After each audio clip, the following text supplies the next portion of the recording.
We'll call Monday, May 13th, 2019 regular school board meeting to order for District 717, and we will start with the Pledge of Allegiance.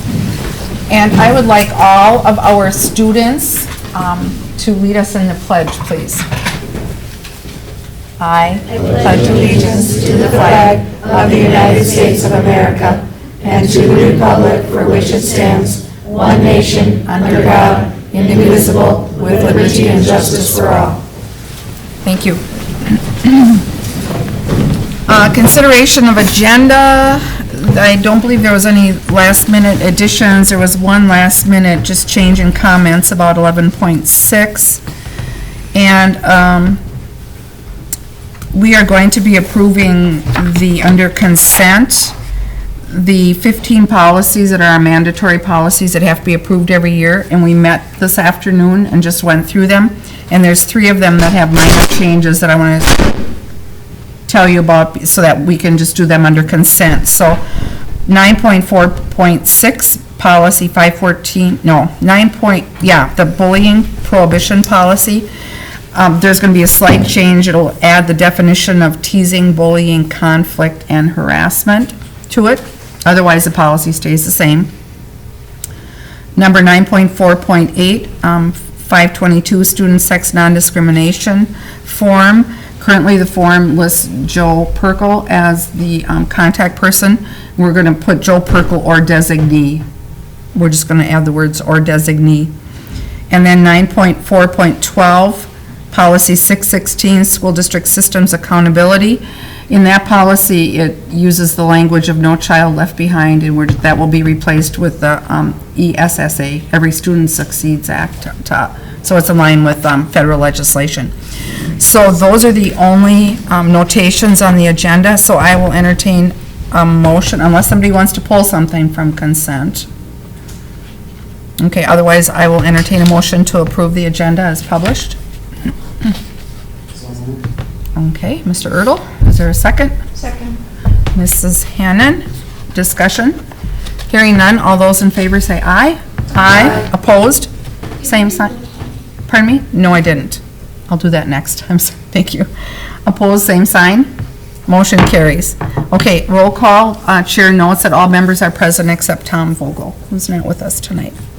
Okay, we have a jam-packed agenda. We have a lot of important decisions tonight, a lot on the agenda, and we have some wonderful, exciting stuff, things, students to acknowledge and staff to acknowledge. So we will start with some fun stuff, and the first thing on the agenda is a demonstration by our robotics team. We didn't have any public comment, did we? Oh, okay.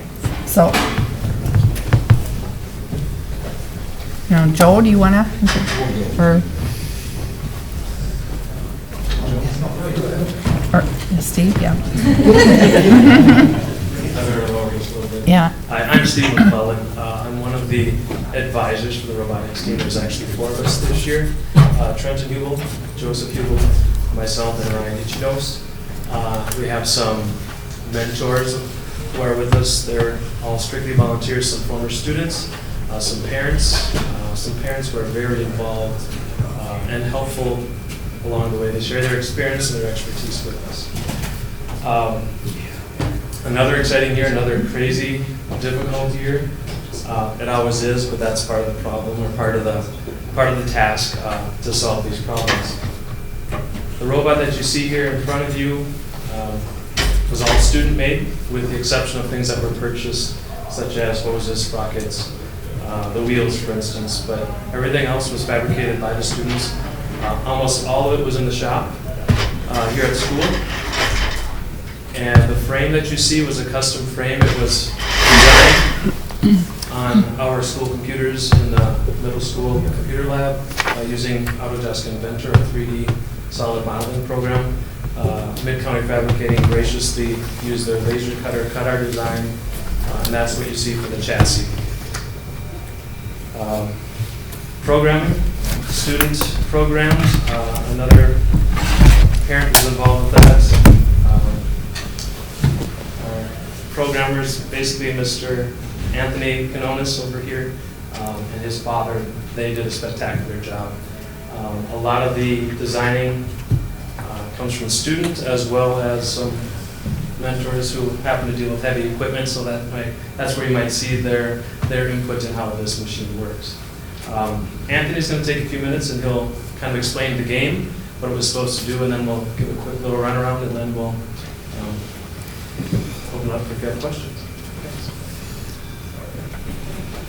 Hello there, I'm Anthony Quinones. I was this year's captain. And this year's game was, every game is about 2 minutes and 15 seconds long. And it usually begins with a 15-second period where you don't have total control of the robot. This year began where in front of the driver's station, there was a black screen that went down, so you didn't have full view of your robot. And as you can see on the robot, we have this camera right here, the limelight camera. And this camera allowed us to see out of it as well as track the targets on the field. And there were a few targets on the field. First of all, there were the 2 rockets on either side, and you can only go on half the field. That's where your rockets are. So you can go to 2 rockets, and each rocket has 3 levels, and each level has 2 places for you see the yellow porthole there? Those go on the sides so that you can put the ball in the middle there and it won't fall out. So you basically, the goal is to fill up those rockets with the portholes and then the ball. The ball is called the fuel. It's to simulate something close to basically automatically setting a rocket up on Mars type thing, just get some experience with that. And you're paired up with 2 other teams which you've never met before, and in 30 minutes you're supposed to come up with a strategy with your robot and their robot to put the most cargo and balls and hatches into the rockets and a small cargo ship in the middle of the field. Now this takes place in the U of M, and it has teams from all around Minnesota. Literally, there aren't any classes with this sport. It's every single school who has a robotics team against every other school with a robotics team. So it's very competitive, and I think we did pretty well. We ended up going 4 wins, 4 losses, and 1 tie. So perfectly 500 right down the middle. So I'm pretty proud of that. A little better record than last year. But yeah, overall we're doing this time. Any questions about the game? Questions? You want to see how the robot works? Yes. All right. You want to bring the second level there. So as you can see, we have this robot. It can get up to 3 levels, like we have 3 levels on the rocket. You want to go A, Jacob? This is the first level of the rocket. We had a preset so we didn't have to finagle around in the middle, basically. And you want to turn the suction on there, Jacob. So these have suction on here. Want to do the middle one? This one was for the ball. And as you can see, that plate there, it's pretty easy for suction cups to pick up. So, it wasn't much of an issue once we had it seated on there. You want to go 2nd level and then 3rd level, Jacob. So, of course, this is 2nd level of the robot, and then this is the top level. And this looks easy now, but it took a while to program. You want to bring it back down to 8. You see this right here? This is what controls the movement of this arm. It's a Talon SRX, and it counts, I think, like 3,000 ticks in every rotation of these motors. So it knows exactly where the motor is, and it can go also to a certain number of ticks. We can tell it to go any amount that we want it to, and doing that we set 3 of those and also 3 for the ball, because there are different heights to put the ball in, so we want to do mid for ball, and then we'll do high ball. All right, bring it back down. Yeah, put it down. Well, sometimes it has issues, but yeah, just shut it down there. There we go. Go to sleep. But yeah, it during competition it performed very well. Usually didn't. Well, it never got locked up. Things happen. Yeah, and it's been through the ringer a bit, but these wheels here too, as you can see, they look kind of funny. It looks like we're driving on rolling pins. Well, they allow us to go sideways because the rolling pins when they're pushed against each other, they, because of that force and the rolling pins allow that force to push it the other direction. So these two go together, those two go apart. Robot slides that way. So basically allows us for greater position for placing those two things right there.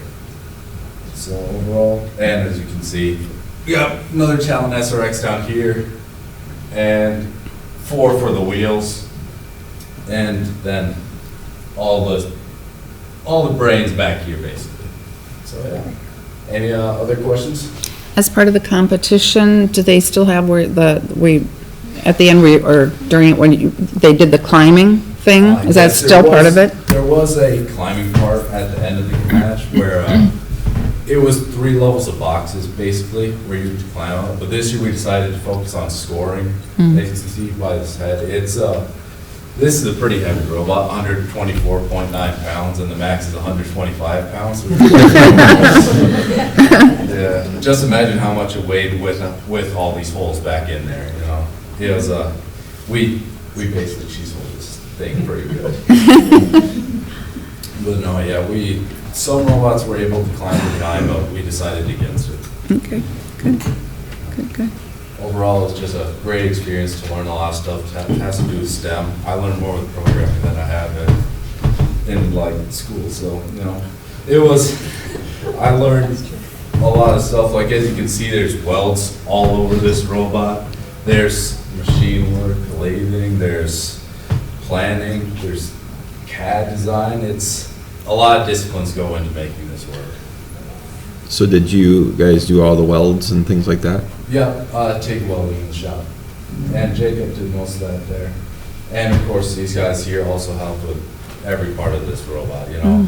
This wouldn't happen without them, and they're just freshmen, you know. Maybe you can talk about the different, I know you have your, the design and build team, and you have the programming team, and you have the marketing. Maybe you can talk a little bit about that. Yeah, well, with a team this size, really, it's how much can you do type Yeah. thing. It's not too separate. Like, I mostly stick to programming, but I had to help out, you know, to cut a lot of these holes and put a lot of this stuff together. So it's whatever you want to do, you can do. You know, it's pretty wide open, and McCullough makes sure that, yeah. You're correct. We've got the programmers, the build team, and then the marketing team. And marketing is one that seems to get, it's always pretty light on people and students involved with that. So at times we have to bring them all together, and this is what we're going to be doing. So we're hoping to build that aspect of it, bringing in more website design, more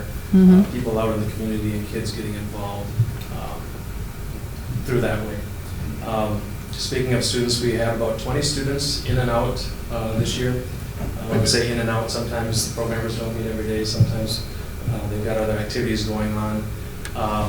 8th through 12th grade is what the team allows. We have pulled some 7th graders in if they're interested to kind of give them some interest or show them what we do in hopes that we'll build that program that way.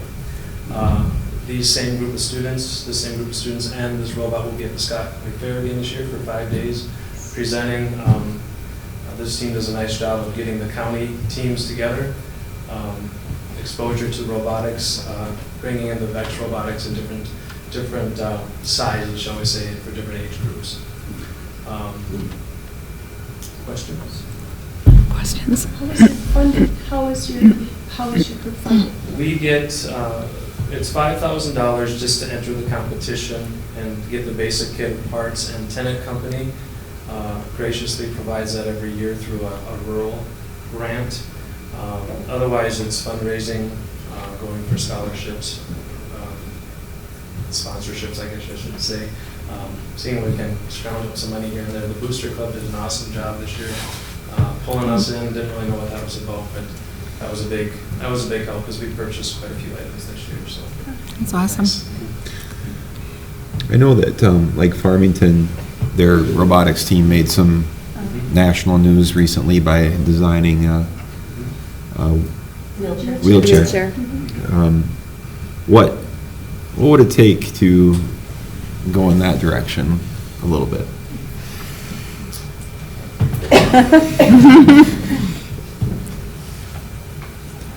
You probably want to strangle me right now. I think funding for students, I think what we're looking to do at this point is build the program middle school up. I think this team is excited about working with middle school kids, possibly starting with community education, using those VEX kids, and starting them younger so that they're thinking about it. It's in their mind, they're excited about it, and I think that's, if you look at a lot of these successful teams, that's what they're doing. And if you look at some of the bigger districts, bigger schools, with those funds and the students and the industries in the area, that's what they're doing, and I think that's eventually where we'd like to be as well. So what can we do? I guess just keep doing it, and slowly, hopefully, we'll get closer to that. Just a quick plug for the Jordan Ed Foundation. So those of you who don't know, Jib Pauley donated to Jordan School District and also to the city and to St. John's as well. And we purchased some items, one item in particular for the shop, the CNC machine. But a large sum of money sits in this Ed Foundation now. I mean, it's $100 and some $1,000, and the goal is that group's going to fundraise and hopefully get legacy donations over the years. But that would be a perfect way that, for example, Technotech could apply for a grant, and that would be a really nice source of funding. A nice way to get additional source of funding too. So. Yep. Good. I would like to get all of the kids on the team and the leaders, the teachers, and our volunteers. I know I just want to give a shout out to Mr. Pieper back there. Our electrical engineer. Yes, he's an engineer, and I tagged him met him at some church breakfast or something and said, you need to get involved with this. So it's using the resources that we have in our community to support these programs is so important. So if I could get you all to come up here for a picture. Anybody involved with the robotics team?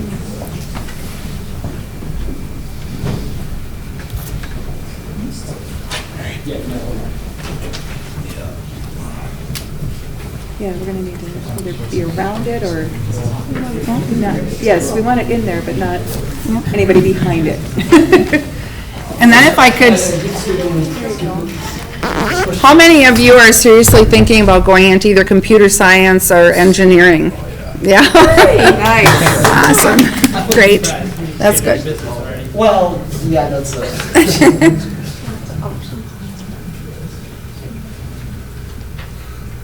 Great. We know this is, especially for you, Steve, and the leaders, this is a big commitment of time, so we really appreciate the time you put in for these kids, because we're certainly building future leaders here, so you make us all very proud, and keep it up, you younger ones. We need you, so thank you. Thank you. I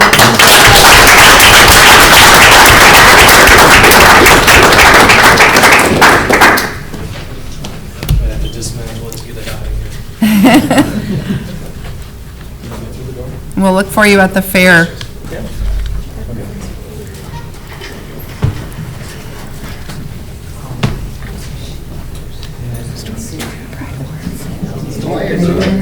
Sure. Thank you very much.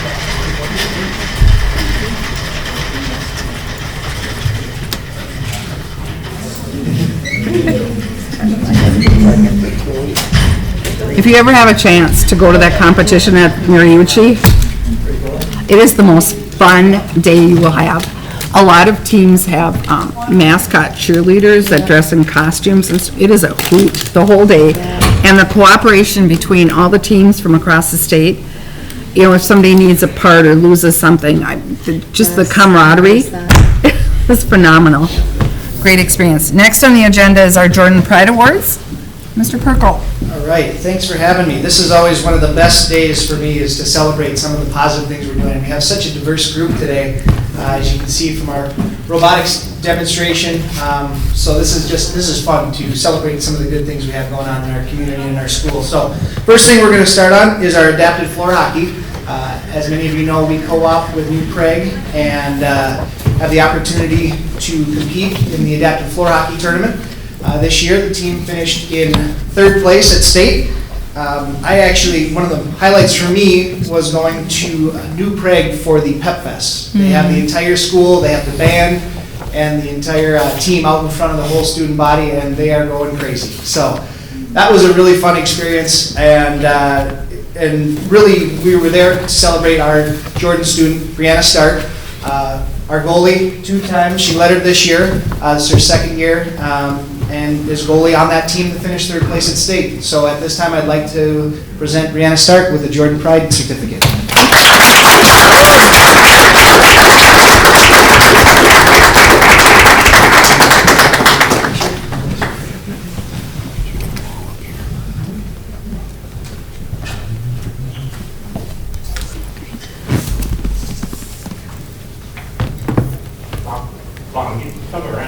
Yes. So was it a wonderful experience? Was it a wonderful experience? Yeah, it was really. Pretty exciting.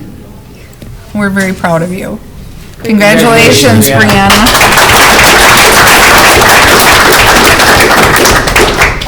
Next up, we have our wrestling state individual participants. This is kind of a strange year for Scott West. This is the first time in 13 years now, Rip.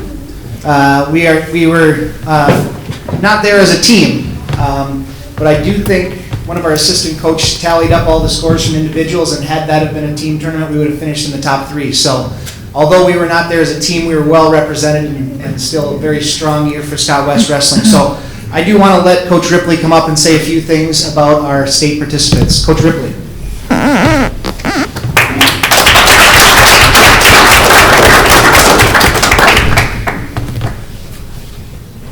Thank you for having Scott West Wrestling here tonight. We appreciate the invitation to come.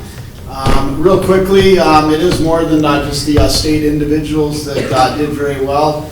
It's a team that we have, one team, Scott West, and ultimately we had a really good season, even though we didn't make the state tournament for the first time in 6 years, second time in about 10 or 11 years.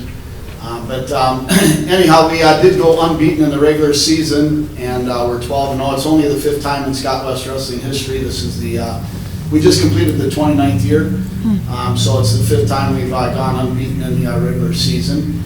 And ultimately, one of those big wins was St. Michael Albertville, the Knights, and ultimately there's been a little rivalry with St. Michael Albertville and Scott West before they moved up to AAA, but there's still a little bit of rivalry if you know the history, and they're always one of the top programs in the state of Minnesota.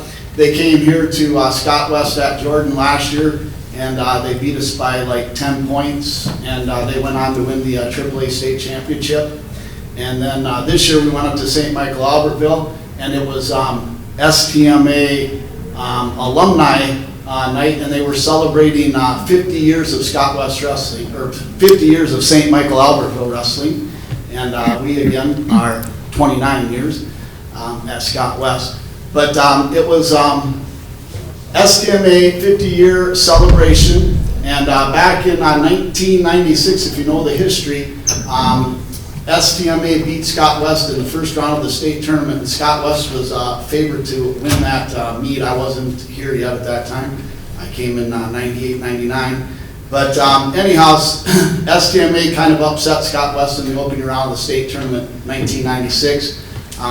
Pat McNamara was on that team, Nick Slack was on that team, and Pat McNamara, great ambassador for the sport of wrestling. But anyhow, St. Michael went on to win the state championship that year as a team. I think it might have been their first team state championship. They've won like 8 now. But anyhow, that night they said they had over 200 alumni. They had over 200 alumni, and they had invited back the entire 96 team that beat Scott West. So they got ahead of us by 16 points going into the last 3 weight classes. And ultimately, we got a pin at 195 from John Huss, and then we got a pin from Hunter Strufford at 220, and then we got a pin by that big guy right over there, Calvin Menke at heavyweight, and we ended up beating St. Michael Albertville 32-30 in front of a huge crowd. and over 200 of their alumni in the entire 96 team that was invited back. So that was probably the highlight of the year. St. Michael Albertville went on to get third in the state, but we beat them. Their big 50th year celebration night, so it was a little bit of good karma for us at Scott West. So without further ado, let's bring up Calvin Menke. Calvin Menke.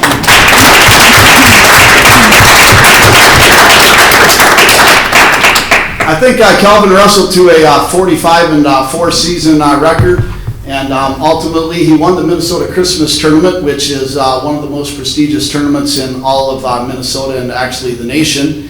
And this year we had two champions of that tournament, Tyler Shackle at 138, who goes to school over in Belle Plaine. But anyhow, I think in our history that's only the second time that we've ever had two Minnesota Christmas Tournament champions. It's kind of the best of the best in the state of Minnesota. To have two Minnesota Christmas Tournament champions is quite a feat.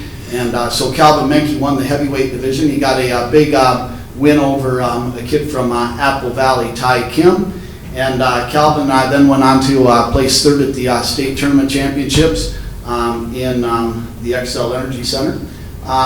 You might have seen him on the football field. He played a little bit of football on the offensive and defensive line for the Hubman over the last few years, and helped them to a couple of state tournament appearances. So he signed, sealed, and delivered Division II football, Bemidji State, Calvin Menke.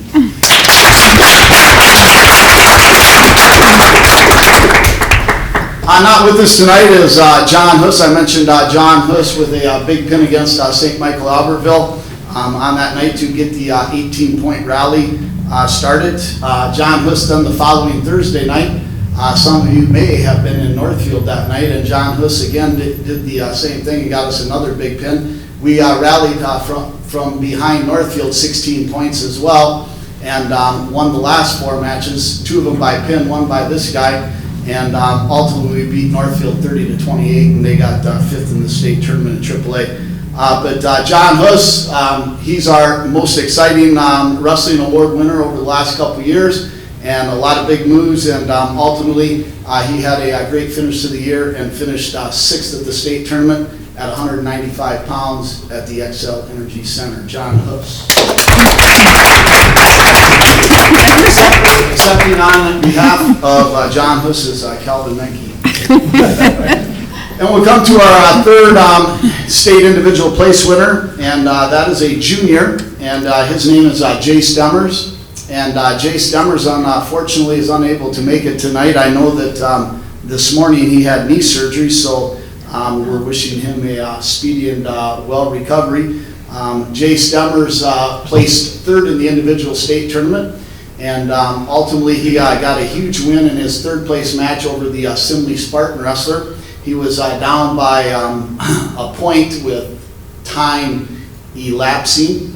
And one thing about Jay Stemmers is he'll wrestle and he'll wrestle the full 6 minutes and more if it's needed. And so he got a closing takedown over Assembly Spartan with just as the clock ticked down, and he beat him by a point for a third place finish. It's no better way to finish the season than getting a win over the Assembly Spartan, because if you know your wrestling, Assembly and the Spartans are again one of the top programs in the state of Minnesota. We've had a little bit of rivalry with them in the past as well. They've beaten us 3 times in the state tournament finals.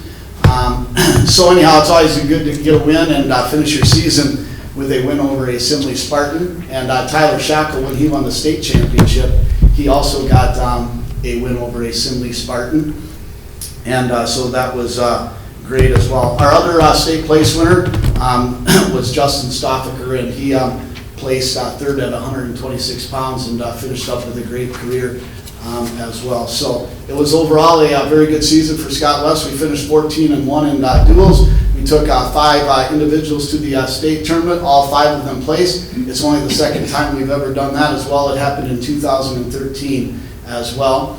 And so one other thing is we believe we have the current longest streak of Scott West alum who have gone on to become college All-Americans, D1, D2, or D3. This year, David Flynn, you might have heard, won the national championship D3 141 for Augsburg University. And ultimately, that made 10 years in a row. Scott West has had a college All-American D1, D2, or D3, and we are pretty certain that's the longest streak for a team in the state of Minnesota, so we're pretty proud of that as well. Also, Augsburg University is coached by Tony Valek, who started that streak, and Tony Valek wrestled for us at Scott West, and he has just been promoted as well to being co-head coach at Augsburg University. So we're not only proud of our current Scott West Panthers, our future Scott West Panthers, but the Scott West Panthers that are going to college and performing very well in and out of the classroom. So again, thank you for your support. Thank you for having Scott West here tonight. We appreciate it, and we look forward to another good year next year. Thank you very much.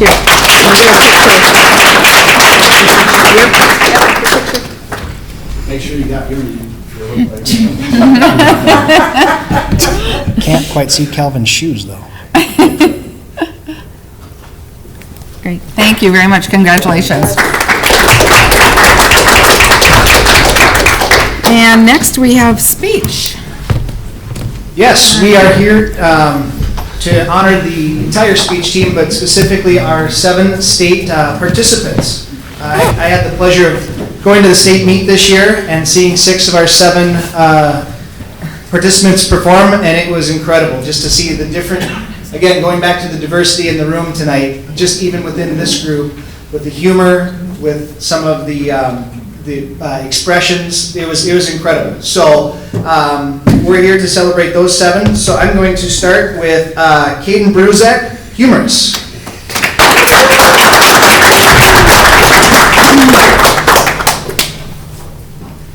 Next, Aline Gonzalez, serious poetry.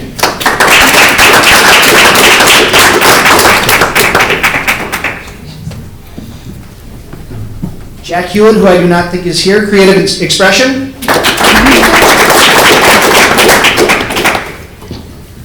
Molly O'Hearn, humorous, also not present. Claire Stocker, informative, finished 8th overall.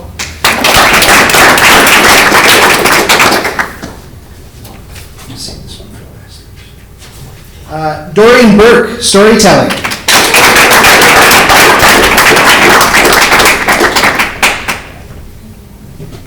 And last, we're going to introduce Cassidy Parks, creative expression, 3rd place overall at state, and tonight we'll be performing her speech, the Neptune Society.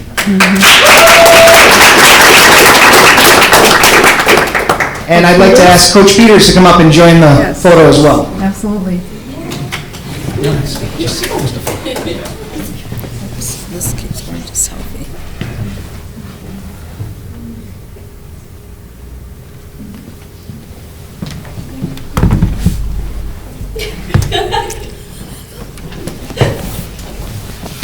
Thanks again, speech team. And Congratulations.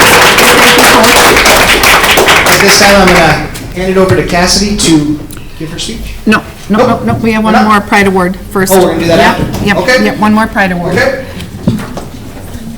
Well, this last one's kind of bittersweet.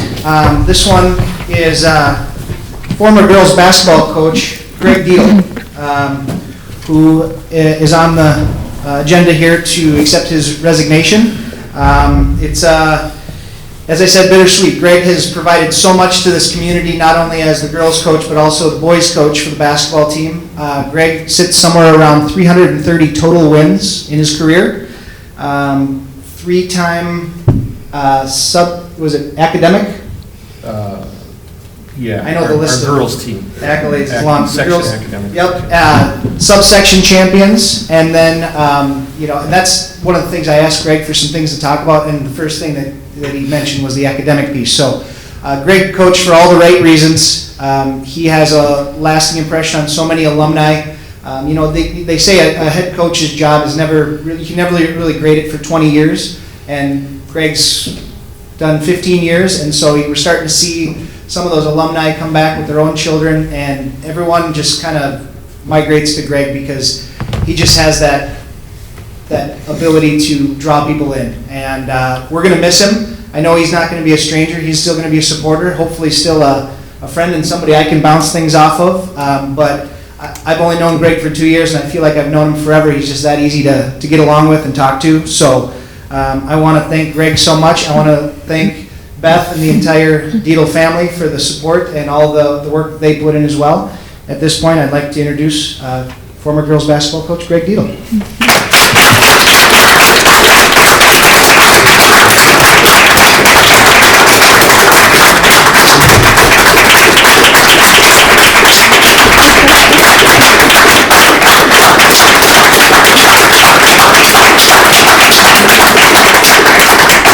Very kind, not necessary, but very kind. I do want to speak for a couple of reasons. Number one is in this world of coaching, and we have a very good wrestling coach back there as well. He can attest to this. It is not the easiest job in the world, because a lot of coaching friends of mine who are very good coaches, and a lot of coaching stories out there about coaches getting pushed out of their profession because for whatever outside negative influences that might arise. It could be just one or two people that can cause an uproar. It could be an angry parent. It could be an angry board member, whatever it is. I didn't have that here. I was treated like very, very well. I have zero complaints. I had the full support. In my resignation letter, I made sure to put that in there, from Mr. Helgerson down to our building administrators. I worked under 3 ADs here as the girls' coach, and it couldn't have gone, I couldn't have asked for better treatment.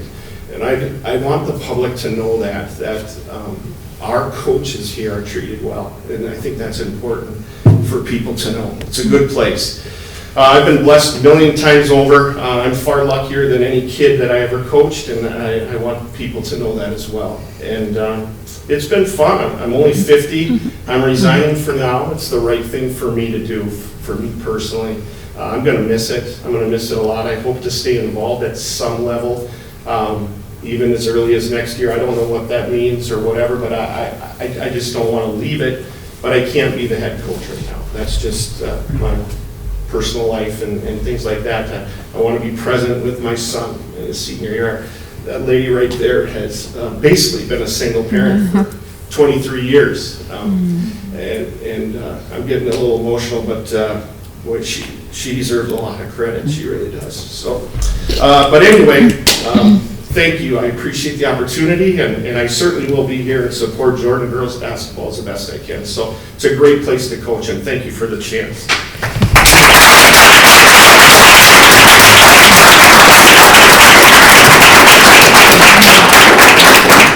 Before we bring Cassidy up, I just want to say one more thing, and I see Joe Mankey, Calvin's dad, back here. I see some other parents, the Deedles. Our parents, we celebrate our student athletes, we celebrate our coaches, but the parents putting in those long hours driving, you see sometimes this parking lot here becomes kind of a parent pick up and drop off just because of all the work they put in. So just wanted to send a shout out to all those parents who are supportive of our activities as well. Without further ado, Cassidy Parks, the Neptune Society, Creative Expression.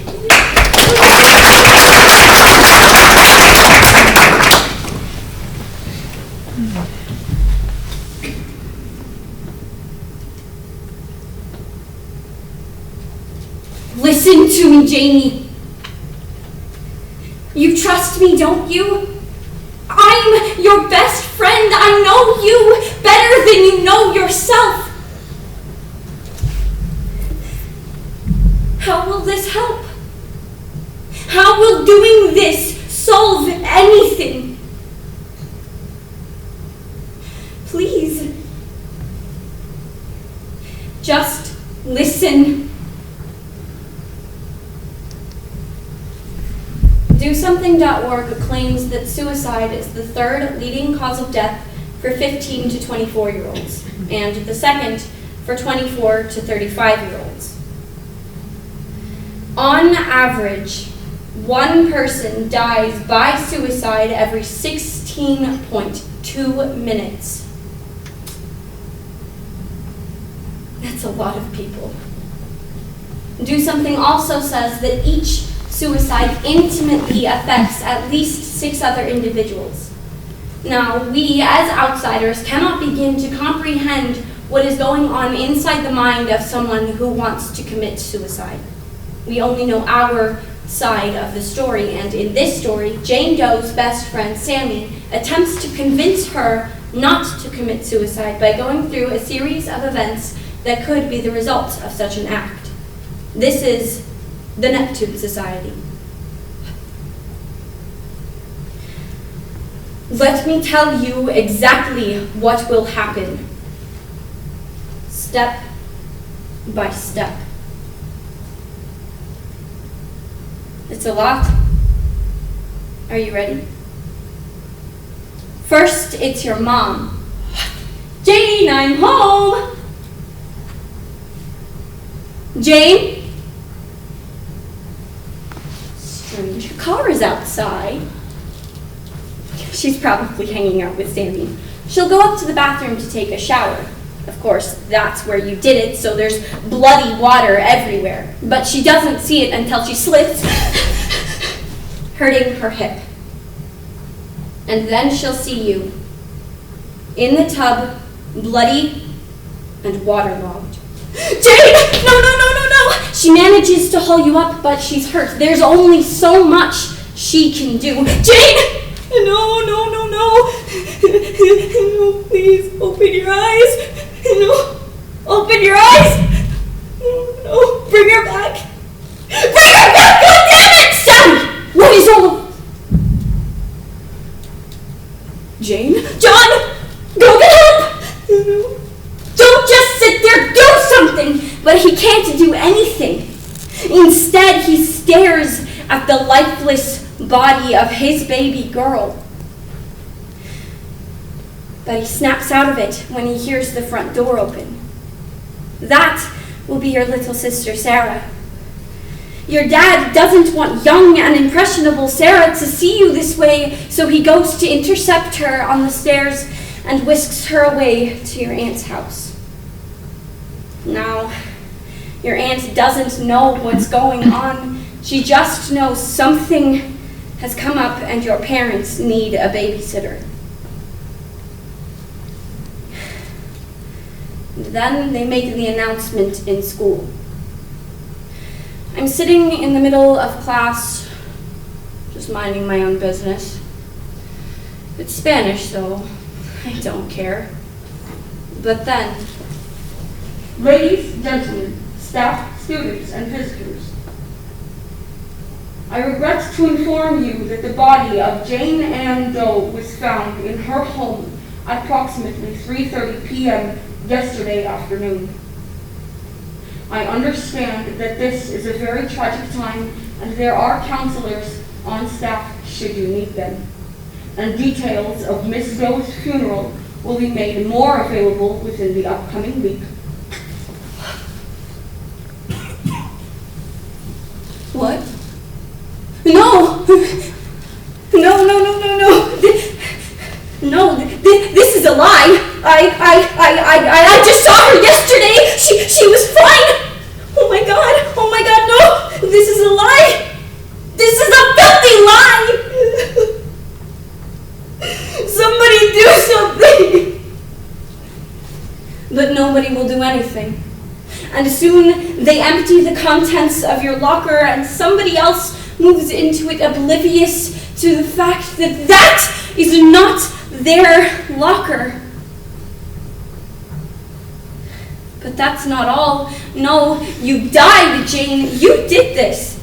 Just because you're gone doesn't mean that your story is over. If anything, it's just begun.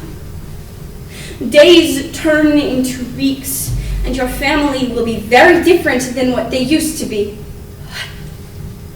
Hi, Mrs. Doe. It's me, Sammy. Janie's best friend. I see you've lost some weight. Mr. Doe says you haven't really been eating. He also told me to tell you that it's time to take your medicine. You were supposed to have taken the fluoxetine with breakfast. That's your antidepressant. You need to take the Vicodin now. That's for your hip. No. That's the Lunesta, not the Vicodin. You take the Lunesta at bedtime. It's a sleeping medicine. Mr. Doe says you have PTSD. You have really bad dreams, don't you? I'm so sorry. I just came to make sure you were taking your medicine. I'll let you rest now. Your father changes completely, becoming a shell of the man that he once was.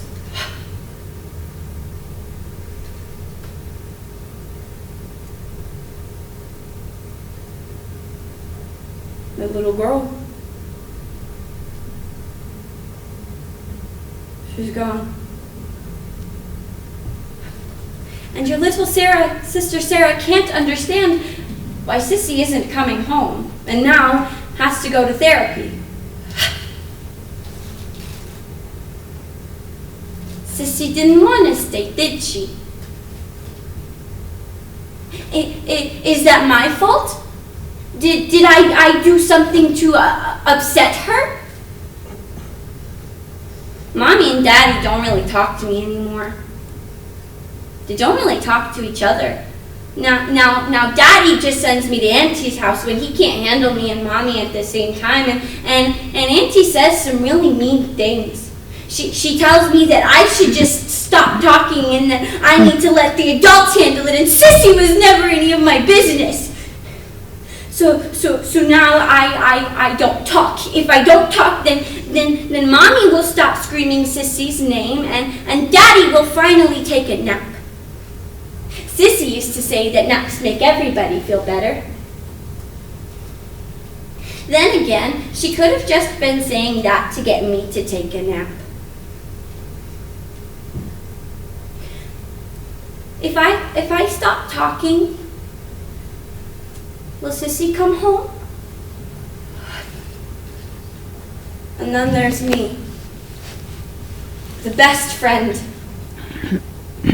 I ended up in the hospital about 2 days ago. The guilt of everything was just too much. I mean, I should have known, right? So I grabbed my dad's Ambien. It's a sleeping medicine. Take too much of that, and it's like Metallica says, it's off to Never, Never Land. I guess I just didn't take enough. Now they have me hooked to all of these wires and they're asking me all of these questions. Why did you do it? Are you depressed? No! I just wanted to see you again, Janie. Do you understand now? Just because your world ends doesn't mean that the rest of ours does. One simple act could lead to the destruction of us all.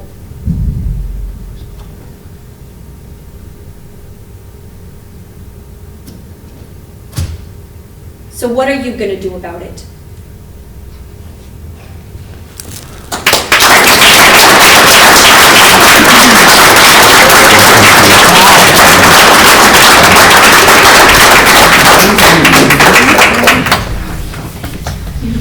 Thank you. Amazing job, Cassidy. Oh, that was powerful. Thank you. Okay, next, oh, sorry. I just wanted to, the guy has surgery this morning and had the ability to show up, so we got to recognize him. Jay Stemmers, everybody. Everybody's dressed up.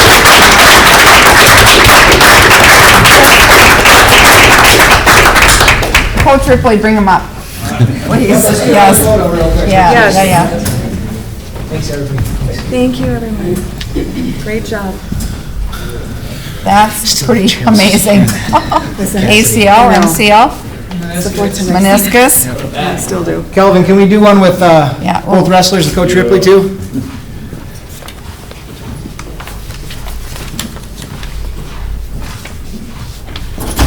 That's dedication. Wow. Hopefully you'll recover quickly. Thank you for coming. Take the elevator. I didn't know there was one. Oh, definitely take the elevator. See, it was bleeding? Yes, I did. It was bleeding through. That's dedication. Wow, okay.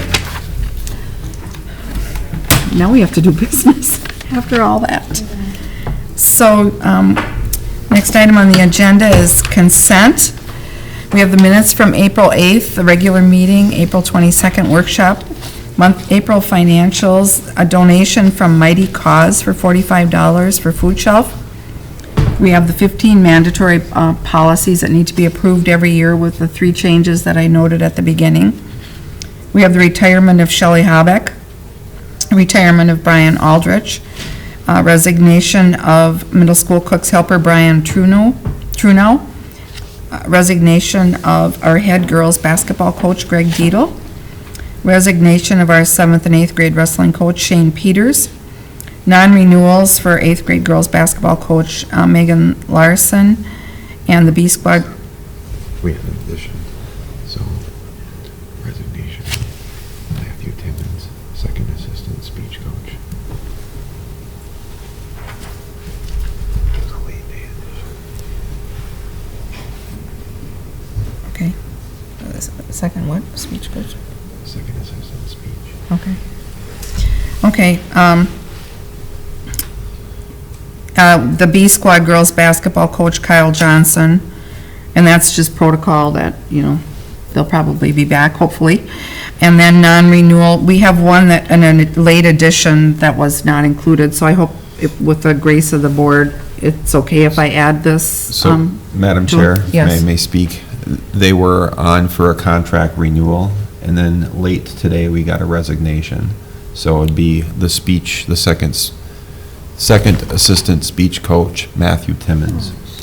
So 9.23 would become, rather than a contract renewal, it would be a resignation. So is that okay with all the board members? Okay. I know, other than sad, yeah. And then we have contract renewals for all of our winter coaches. I won't read them all off. We have a new hire of Dorothy Lewis, homebound instructor at $25. Hire of high school special ed teacher Chase Boothie, he's at a BA 30, step 5. Middle school teacher Nathan Steele, a BA 1. New hire high school science teacher Evan Steele, a BA 1. New hire MS academic interventionist reading teacher Gina Goring Anderson, MA step 3. New hire middle school language arts teacher Kelsey Christensen, a BA 02.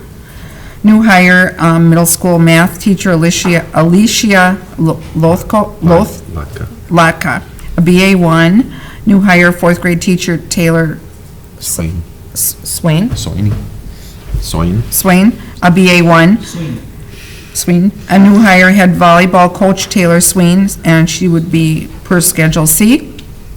And then we have the job descriptions for the elementary grade level teachers and the special ed teachers, and we have our many graduates, class of 2019 graduation list to approve. So I will entertain a motion to approve consent.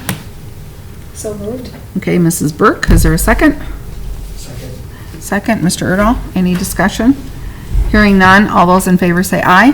Aye. Opposed? Motion carries. Okay, the next item is a discussion item, which typically would fall later in the agenda, but we don't want to keep Mr. Gibbs here all night. So now this is just going to be for discussion purposes, and then later on we'll be taking action on a couple of the things, but we'll invite you up. So before Chris speaks, I want to explain why I did it this way. So we have a couple of action items, as Chair Pauly stated. 11.1 and 11.2 are immediate pieces. One of them is the long-term facility maintenance and capital projects. We need an architect and engineer to draw them appropriately so that we can get them approved, passing building official inspections and those types of items.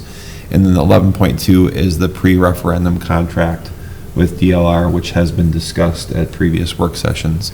All of the other items are future items, really contingent on the passage of the referendum, which will be held in November. But I felt that it would be appropriate to have that discussion tonight and to have Chris come one time versus multiple times to the board table to discuss those items and answer any questions you might have. So with that, welcome Mr. Gibbs.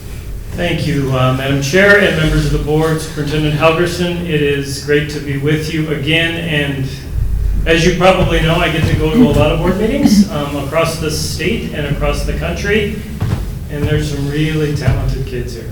Wow, that's some pretty powerful stuff for a district of this size to have, frankly, that kind of impact and that kind of talent that are walking your halls, shepherded by the staff here. It brought a tear to my eye, that's for sure, as it did all of you. So with that, there are a number of attachments that are part of your packet.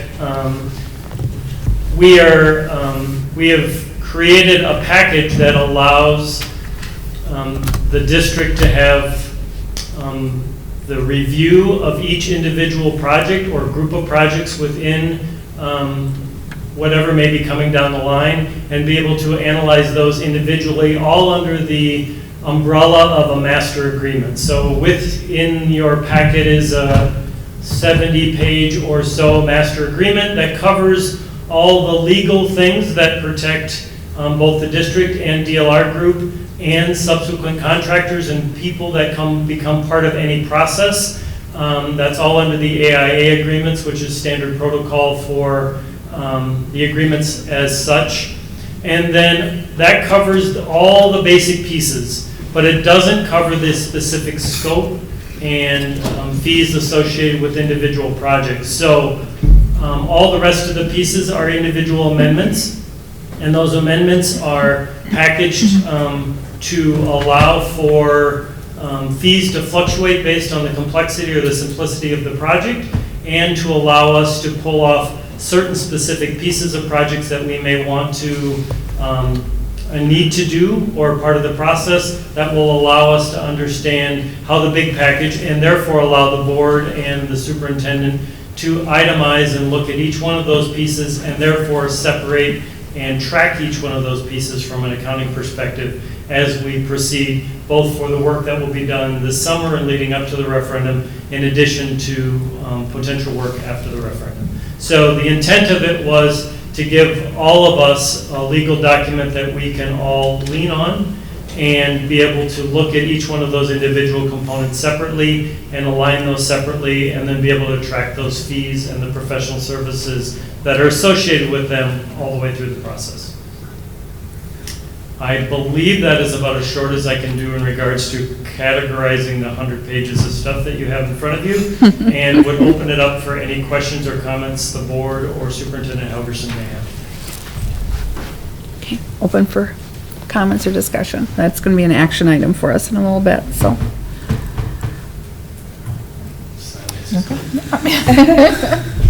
And the fees represent, as you said, the complexity of the project or each individual project. And for example, should the auditorium renovation pass at the high school as part of question 3 or proposed question 3, that is very complex versus a brand new build of the early learning center. Right, so basically how the complexity works is the more you're dealing with an existing building and the more you're dealing with an existing structure, the more complex, therefore, the higher the range of fees to go within that. And so, as Superintendent Helgerson mentioned, if we have a new building on a new piece of land, it's fairly simple, or simpler. I won't say it's simple. I'll never say it's simple. Every time I do, I get in trouble. It's simpler, and then the projects like remodeling of the high school or remodeling of the academic area of the elementary school, those get much more complex, and then we get to the really complex things like the auditorium, as Superintendent Helgerson said, where we have a lot of pieces and potentially a very difficult, integral process that involves an awful lot of people. Some of the people we don't even know who are at the table yet, because we don't know the magnitude of the exact solution. We have a basic idea of how we will approach that problem, but the reality of it is there's a lot to be discovered.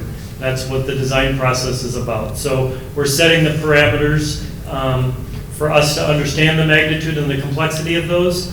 The pieces around the site, for instance, there's some potentially really complex issues around the site, which I believe is on the agenda a little bit later in regards to how we deal with traffic. That's obviously an important part of any work that we do, and there's some real complexity to how we do that and how we manage that traffic as we go forward. So it is all based on the complexity of the project and the anticipated work.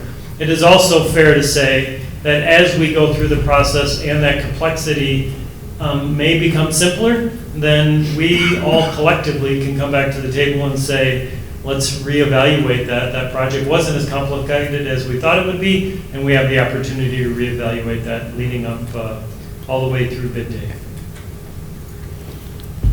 Okay, questions on the fees? Could you just provide us with this kind of a summary overview of kind of the different categories of support? So the referendum support, architecture, civil, leadership, of just what some of those categories are and how you kind of distinguish between the different options. So as we've done in the past, DLR Group has a referendum support team that involves a couple of major components. In addition to leadership standpoint, from my perspective, it involves our professional staff that are passing referendums and working on referendums and provide consultation to the district throughout the whole process. Most importantly, in the strategic front end side of that, the things that will happen over the summer before the heavy lifting happens by the community later on, and really setting that strategy and making sure that there's a plan in place that is right for Jordan. We've had the wonderful opportunity of being involved with those with Jordan in the past and have a somewhat of an understanding of how that process could or should work here, but we also know that the community of Jordan is changing rapidly, and we need to continue to evaluate, make sure that we have a really sound strategy in place.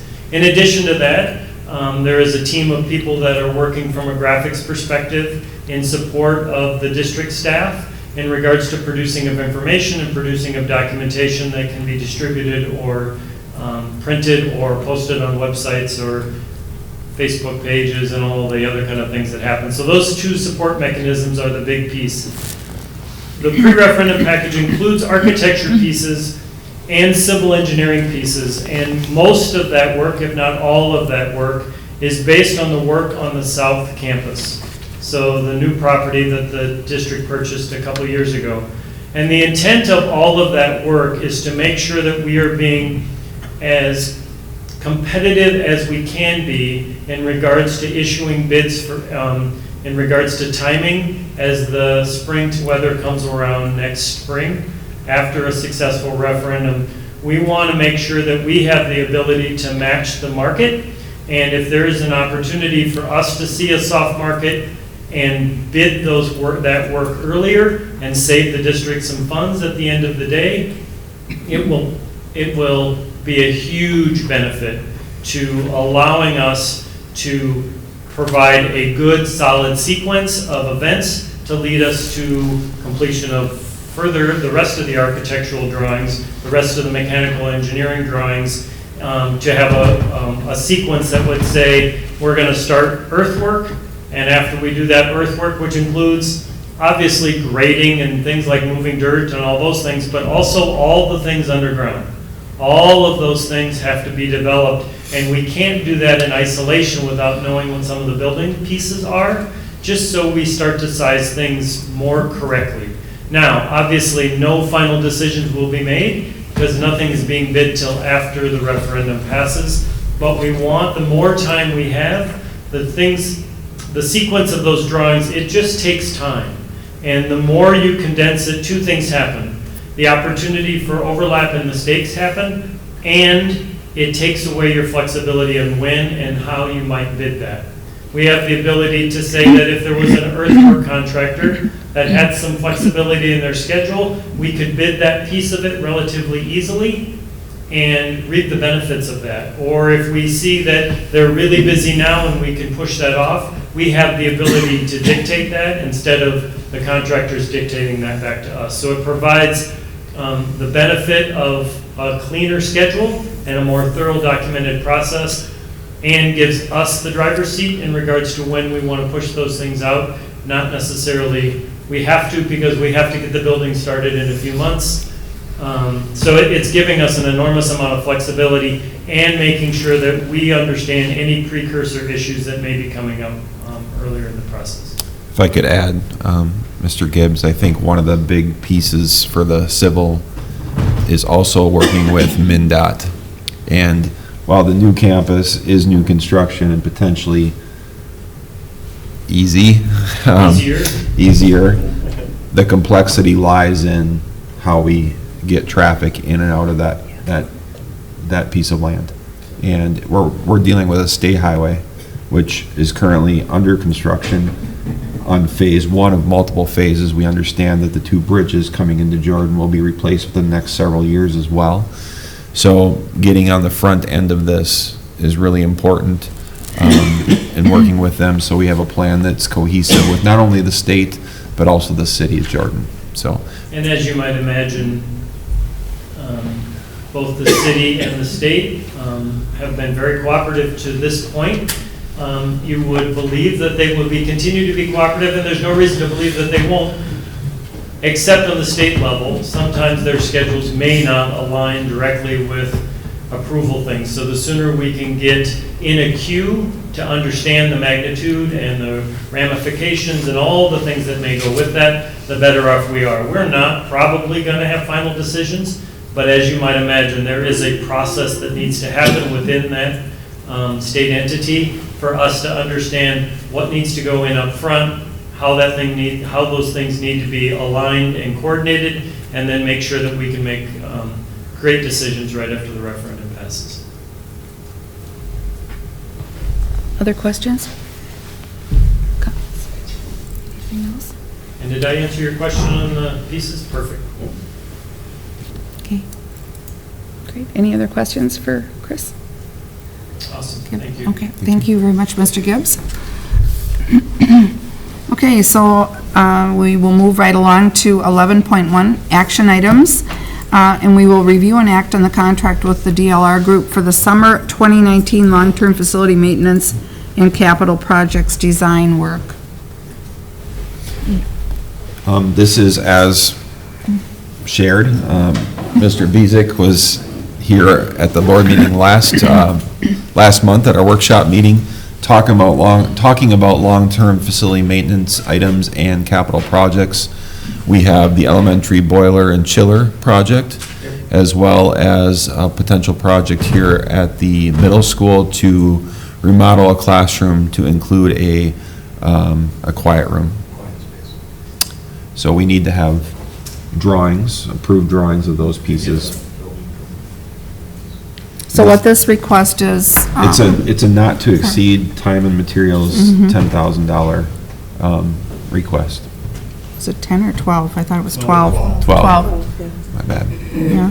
So basically what we're doing is we're contracting with DLR to help pull the permits and help with the things that we need to do. Specs on the boiler and the chillers, so we got the right size and what we're buying. Okay.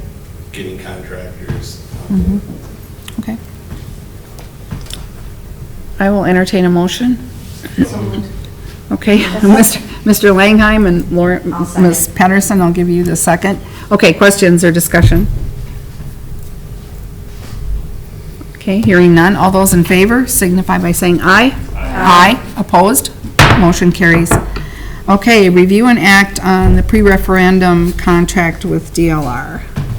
So we had a lengthy discussion about this at our last meeting, and I will open it up for, well, I'll entertain a motion and then we can discuss. Well, or do we want to discuss first? Maybe we better discuss first.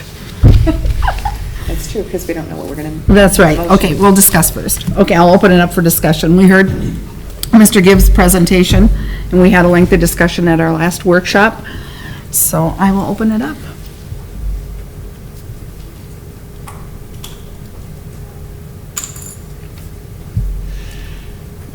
Somebody, anybody?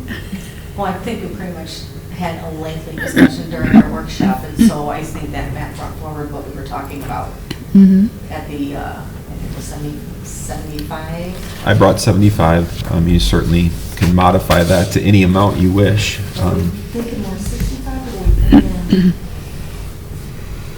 We tossed It around wasn't several. It wasn't the full 75, I don't think, for the final one, but.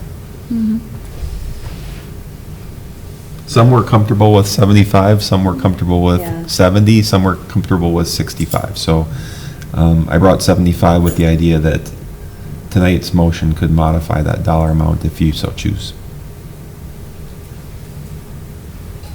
Okay, and Mr. Gibbs laid out, in his documentation, what each, the varying dollar amounts would bring, so. Can I make one Yes. clarification? Yes. Madam Chair? Just so you understand, as you think about the big scope of architectural and engineering and all the work that needs to be done to build those projects, everything except the $10,000 piece of that is frankly credited against those overall dollar amounts. That piece of it is kind of a separate little entity, but all that other stuff would have to be done eventually. So all the work that we're doing leading up to that is not extra over and above. It's actually a part of the bigger piece. And the other dollar amounts that are part of those other amendments represent a retraction of those dollars out of those numbers. So just so you understand,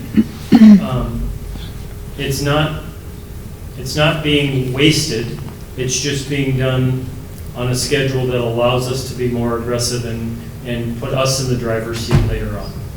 Now, the $10,000 that is part of the referendum support, that is something that is outside the realms and is somewhat separate. But the other pieces will have to be done at some point. And so it's just how the board chooses to work that timing and against the calendar, knowing how potential spring construction schedule works against the overall schedule. So I just wanted to make sure. Thank you for that clarification. That was really helpful. Thank you. And that's an accurate statement if question 2 is approved for question 2 and question 3. Yes, that is correct. Good. Good. Okay, further discussion.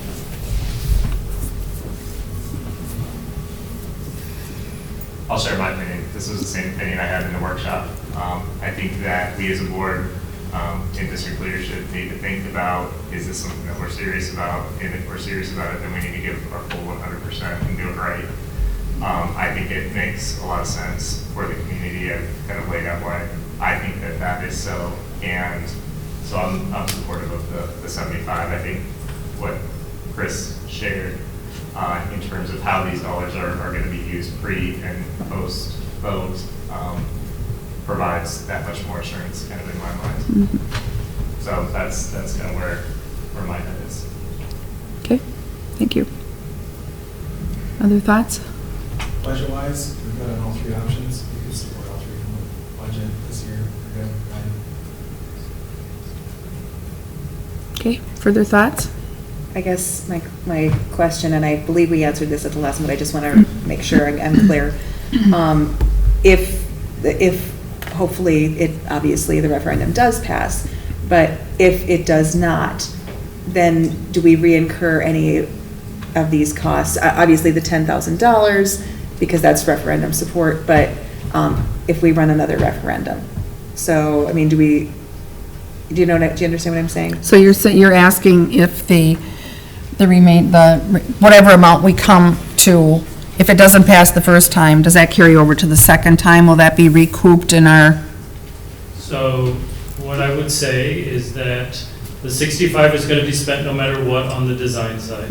So that's dollars that are going to be spent at some point in the process. Right. The $10,000 will charge you this time, and then if it doesn't pass, we'll go one more time under that same $10,000, and then we'll reevaluate. Oh, thank you. That was very helpful. Thank you. Okay. Okay. Further discussion? Are you talking the $10,000? What happens with the $25,000 in leadership versus the $10,000 in referendum support for that under the 75? That leadership piece is part of the time to make sure that we get this done right and done correctly. Some of that is overlapping, frankly. Most of that is my time. We're going to spend, as you know from the last efforts, we're going to spend a lot more time than that on this effort. We're just trying to, frankly, recoup a portion of our expenses off of that in partnership with the district and the board and the community as we move forward. Thank you. Are we ready for a motion? Okay, I'll entertain a motion.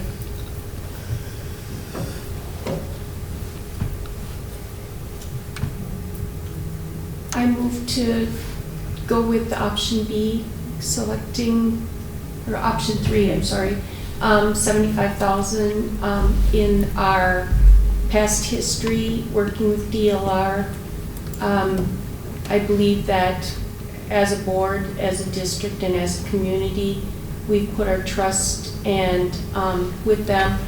We've done due diligence as a board, really searching this out, thinking it out. We had a good work session, and I believe that it's time for us to step up, move forward, and get this ball rolling.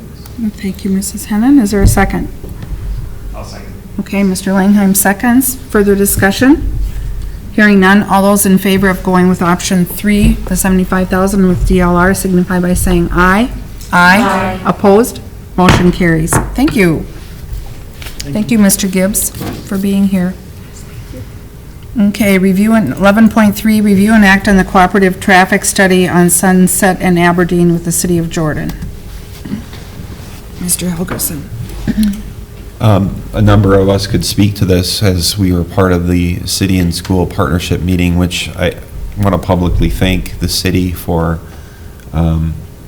their cooperation, especially on this particular item.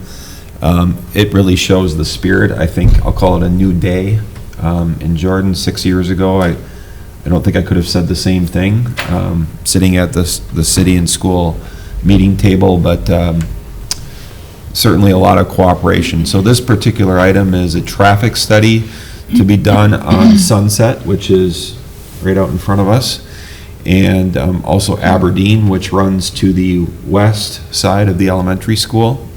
And the city did approve this study in a joint venture with the school district, sharing the cost 50-50, which quite frankly I thought was quite generous of the city. It certainly does benefit the city to solve some of the traffic issues that that are present here on our campus. We have a lovely campus. It's got many benefits, but one of them is not the traffic. That is a difficult piece. So I do know the cameras and the counters were placed. I believe they were finished today. We have some rain in the forecast this week, so that'll be good to have that up and going.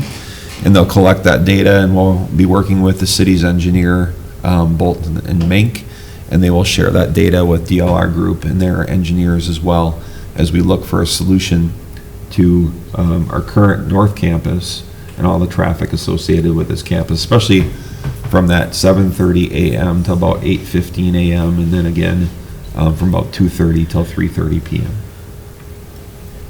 So 50% of the cost would be our responsibility. It's about a $22,000 cost, around $11,000. That's outlined in the notes. I'll entertain any questions. Okay. Rob or Lauren, you were at the city meeting. You want to add anything? Or? I think he recapped it very well. I think it's a really good, I was going to make a motion to approve, so I'll make a motion to approve to split the cost with the city for the traffic study, and I think it's really going to be a benefit for both the city and the school, and it's great that we're collaborating and working together and sharing the expense of it as well. All right, so we have a motion by Mrs. Pedersen. Is there a second? I'll second. Okay, Mr. Langheim. Discussion, further discussion? Hearing none, all those in favor say aye. Aye. Opposed? Motion carries. Thank you. Okay, 11.4, Review and act on the choir field trip request. And I believe that we have, you want to do both band and choir together? Okay, so we'll do 11.4. And we have And a 11.5 representative together. from the travel company with us? It's excellent.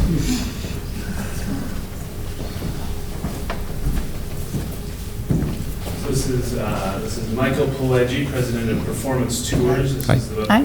band and choir we've contracted with in the past. So the band's going to go with this time, and the choir's going to go with a different company, but effectively what we've submitted is the request for 2 different trips that happen to be going to the same place.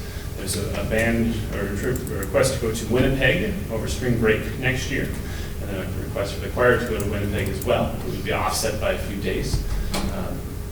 And we've got all the forms in. It's a 4.5-day trip, or 4 or 5 day trip. It'll include some exchanges with colleges along the way, and the band looking at maybe stopping at Concordia, Moorhead. There's also some options in Winnipeg. Ultimately, be a performance or 2, and lots of sightseeing in Winnipeg itself. There's a great human rights museum there. The Royal Canadian Mint that I'm told is very interesting, and just some other things that are be new experiences for the kids. And we had let the kids choose. We gave them 3 options. Had them survey, and the choices were Chicago, Winnipeg, or St. Louis. Kansas City. Oh yeah, Kansas City, and maybe it's the exotic pancakes that they think will happen in Canada. I don't know, but they both band and choirs. They voted separately, and they are looking at Winnipeg. So. It's a Canadian bacon, actually. It's the Canadian bacon. There you go. Yes. All the, as far as cost and that sort of thing, estimated cost would be right around $600. That does not include the cost of ID, passport, pass card, and that's kind of why I brought Michael with in case there are questions about that. But it's my understanding that those students who are 16 and older, they can apply for an enhanced Minnesota driver's license, and that will count to get into and out of Canada. Otherwise, passport. The passport is the other option, and that is if you've gone to get a passport recently, it's over $100. And so as we're doing fundraising efforts, we'd make sure that the kids can use that money towards paying for that passport. And I know that there's a way to make it happen, to cut the check from the school or from the activity account to pay for that. We'll be exploring that. So. Okay. And so I'm just curious why you're doing 2 separate. Yeah. Yes. Well, so we. And different, a couple days later, I noticed, and yeah. Well, so big picture, when we talked about trips in the past, we've set it up so that as a band or choir student at the high school, over the course of 4 years, you have the opportunity to travel 2 times. And the intent being that one of those trips we band and choir, and we'll go together to a destination. So we went to New York City last year. We had 160 kids, and that was great. It was a lot of fun. And then this next year would be And it was a week-long trip as well. Yeah, and that was a week long. Much longer. Week-long. And this next trip would be, the intent is that its band goes one place, choir goes a different place, but that the cost is lower. For instance, New York was $1,000 plus food, and so a lower cost trip, but And shorter amount of time. Shorter amount of time, smaller scope. It's just a different experience, different travel experience. I know that the band kids, when they went to Chicago 4 years ago, they still talked about it. I mean, they loved New York, but they also loved the smaller, more intimate trip. So it just happens to be, we've never asked the kids to vote, and they voted, and they all want to go to Winnipeg. So as far as the displacement of the time. Yeah, I can talk about that. So originally we were planning to sort of go like around the same weekend. I just found out last weekend from my varsity vocals producer who hosts the a cappella competition at Harmonics as a part of this past year, that their dates are now confirmed, and the semifinal next year of the competition that Harmonics will be competing again is the same weekend that we were planning. So now that they've gone through that Harmonics a cappella journey, we're sort of anticipating that they might advance to semifinals again next year. And I just knew that if we did the Winnipeg trip and they would have semifinals on the same day, obviously that conflicts, and we don't want to put students in a weird position where they already paid to go to Winnipeg, but now they advance to semifinals, what do we do? And also to avoid taking them out of school for a trip, I just spoke to my, the man I'm working with at Bob Rogers Travel, which is the company that I'm using, and they said they're able to shift the trip back a couple days, no change to cost or anything like that. So we'd still keep the Winnipeg trip in spring break for the choir students, so they wouldn't miss any school. It would just be offset by a couple days. So in the event that Harmonics does advance to semifinals, they could still go to that on Saturday and then come back, turn around, and then go to Winnipeg. So it might be a little busy for them, but at least it gives them the option to do both if that comes up. What about if you have kids in both band and choir? Yes, yeah. So in the past, we've had a lot of band and Yeah. choir kids, and we were starting to compare notes, and we're anticipating that there's 7, Oh. which is it's a lower number. We're still concerned about those 7, but. But now, obviously, with the Harmonics update, we initially, since we were traveling at the same time, we were thinking, okay, the students can choose kind of the main direction they're going to go, and then if there's crossover, the choir's planning to perform at the really big cathedral in Winnipeg, that we could find a way to just get those band kids over. But now that we're probably going a few days later, I don't know that that crossover is going to be able to happen. So we might have to end up the students might just have to choose. And I mean, they still get to go on a trip, I think they'll just have to, that'll be a tough decision, but I think that's. Or is there the possibility that they can do the band on the front end and then join up with you on the back With them end? being displaced, if they want to go back to back, that certainly is I be an option. guess. They paid. Is that what you're asking? Is it? Yes. If it's Right, two yeah. different agencies, would that? They have to pay twice. Yeah, that it's. it's, ooh. I don't know how they could. Yeah. Yeah, that's what I, Yeah. Something I can certainly bring up. and see The if we can experiences, we've compared itineraries, the experiences will be similar, they're not going to be the same. Obviously, the band will not perform in the cathedral because we're probably not allowed to bring instruments in there.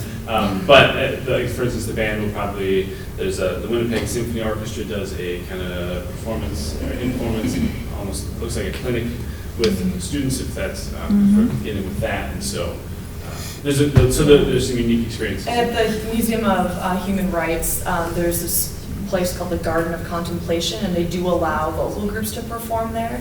So I'm really looking forward to picking some rich repertoire selections for them to perform at a museum like that has just a lot of topics that we can explore musically. So I'm excited about that. So I don't think they do instrumental stuff. So that's like a couple things are different with our itineraries to kind of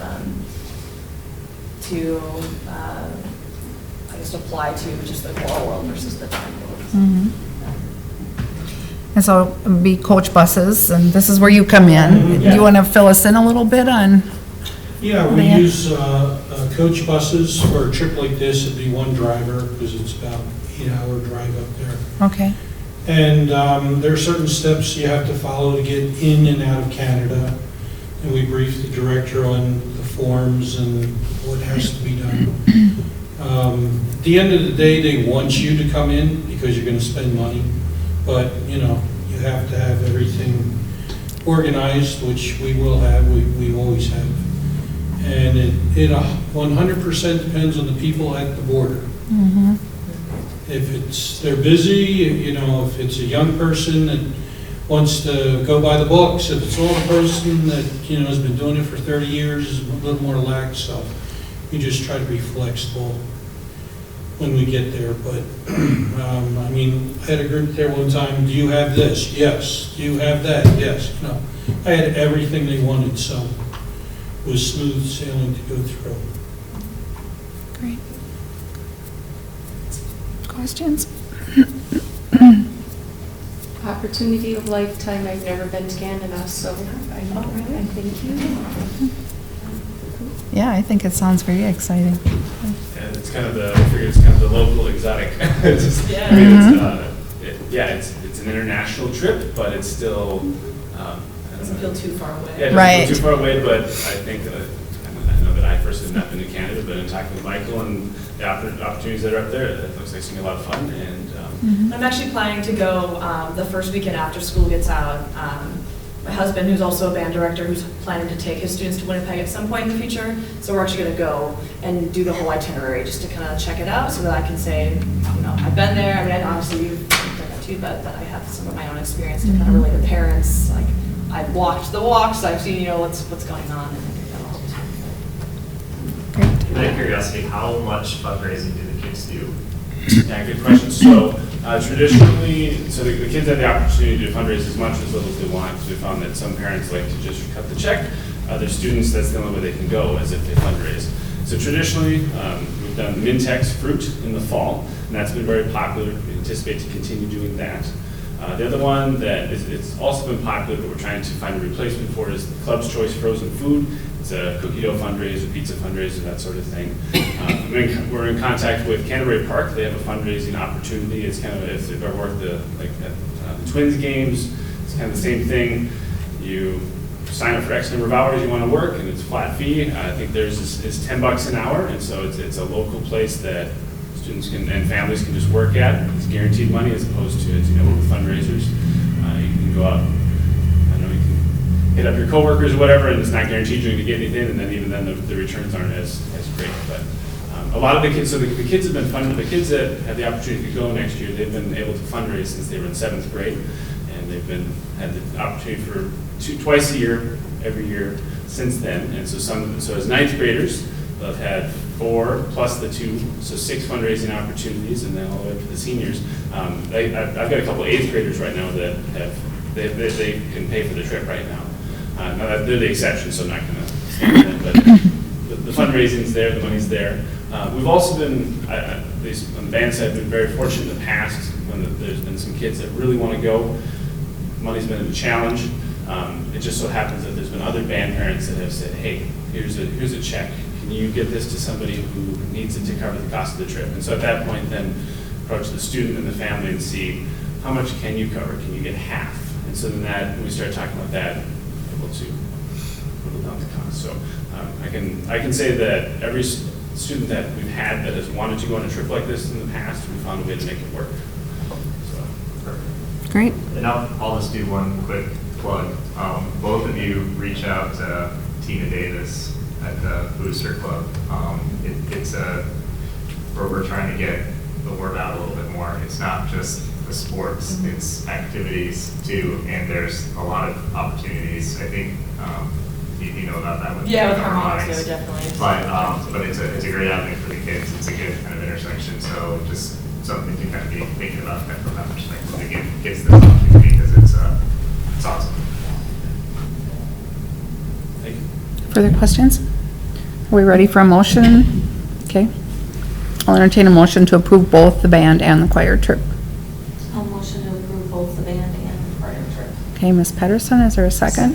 Okay, Mrs. Hennon, discussion? Hearing none, all those in favor say aye. Aye. Opposed? Motion carries. Thank you. Yes. Okay. Review and act on the proposed summer 2019 wrestling trip. We had postponed this definitely to this meeting. And I will turn it over to Mr. Helgerson. You've seen the request, and I'm just going to jump right to my recommendation. I've gone back and forth on this quite a bit. As some of you know, we visited field trips in general in 2014 when Director Malls was on the board, and it seems to be something that obviously we're always, you as a board and we as administration need to constantly be concerned about the well-being of our students and work to minimize liability. However, you have to weigh that with the opportunities that exist for our kids and why do we exist as a school. And I think what Mr. Gibbs said was, I think we forget from time to time what amazing kids and amazing opportunities we do have in a smaller school. So with that, my recommendation is to approve the trip for Jordan students, and I put Jordan in there in particular because it is a co-op with Belle Plaine, with the stipulation that no Jordan School District vehicles will be used. And that's something I think we need to visit with our policy, our field trip policy in general, and maybe put some guidelines and parameters associated with distances in which we want our vehicles to travel. Also with that, that they contract with a reputable licensed transportation provider, and that transportation provider must have vehicles which are certified for commercial use. So I would make that recommendation after much debate and research. I will tell you, and something you already know, there is liability with any type of trip you choose to approve. However, our goal is to minimize as much as possible that liability and still provide kids with an opportunity to go on these trips. The other piece that is not up here, and it's something that we instituted after Director Malls raised some questions, was that all students would then assign a waiver, especially if they're participating in activities along the way. They would sign a waiver or release of claims waiver against the school district that we would provide to the wrestling coaches. Can I ask one question? When you say, I'm not familiar with rental vehicles, but when you say commercial use, does that mean they come with a driver? That would be my recommendation. Okay, I just want clarification. We should probably clarify that in the motion. Well, because how does, so like the licenses that the coaches have to drive our minivan, would that count as a commercial? No, because they have a license to drive for the school district. Only, Right. okay. Yep. Okay, so, Well, and wouldn't we want more than one driver because of the length of the trip and having a backup? I think that they have to do similar to what Van Inquirer did and research a company, potentially a coach bus, or if you can find a company that would supply drivers and vans to transport the students that distance. My guess is that any commercial provider is going to recommend and want to take a coach bus. Yeah. So then they'll send the appropriate number of drivers. yeah, and they're heavily regulated, they can Yeah. only drive so Yeah. many hours, so, I mean, it would be an added cost. Absolutely. It will be, so. I'll entertain a motion and then we can have further discussion, I guess.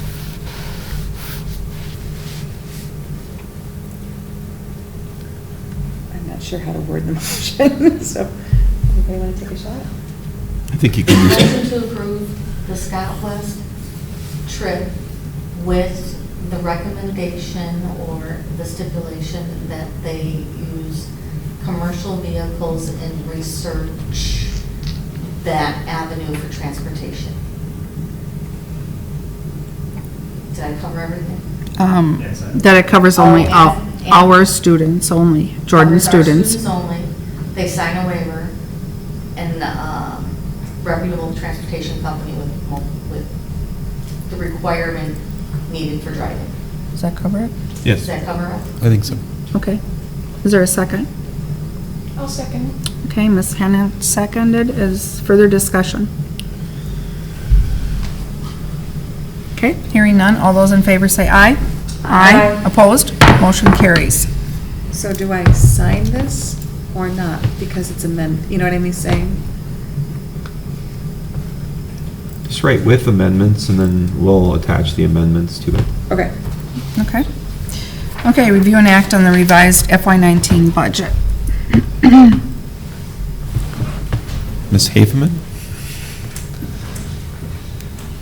And while she's walking to the podium, each year, we do a revised budget, or it's been our practice to do a revised budget. It's not required, but we do a revised budget to come closer in line to what we feel will be actual audited, or actual audited budget when the audit comes true in December. And it sets us up for our June meeting, in which you will review and act on a fiscal year 20 budget. So this is really the cornerstone or the jump-off point for the fiscal 20 budget. So I'll let Ms. Haferman speak to what she's prepared for you and any questions you might have.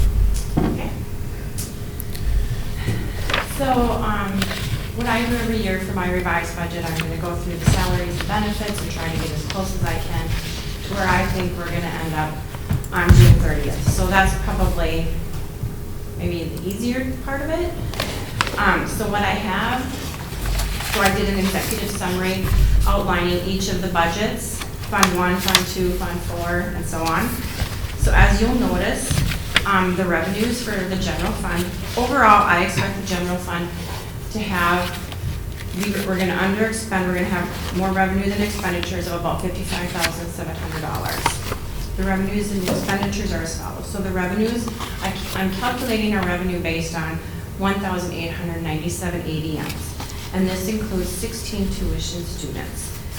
And it's an increase of 44 students overall when I did the adopted budget last June.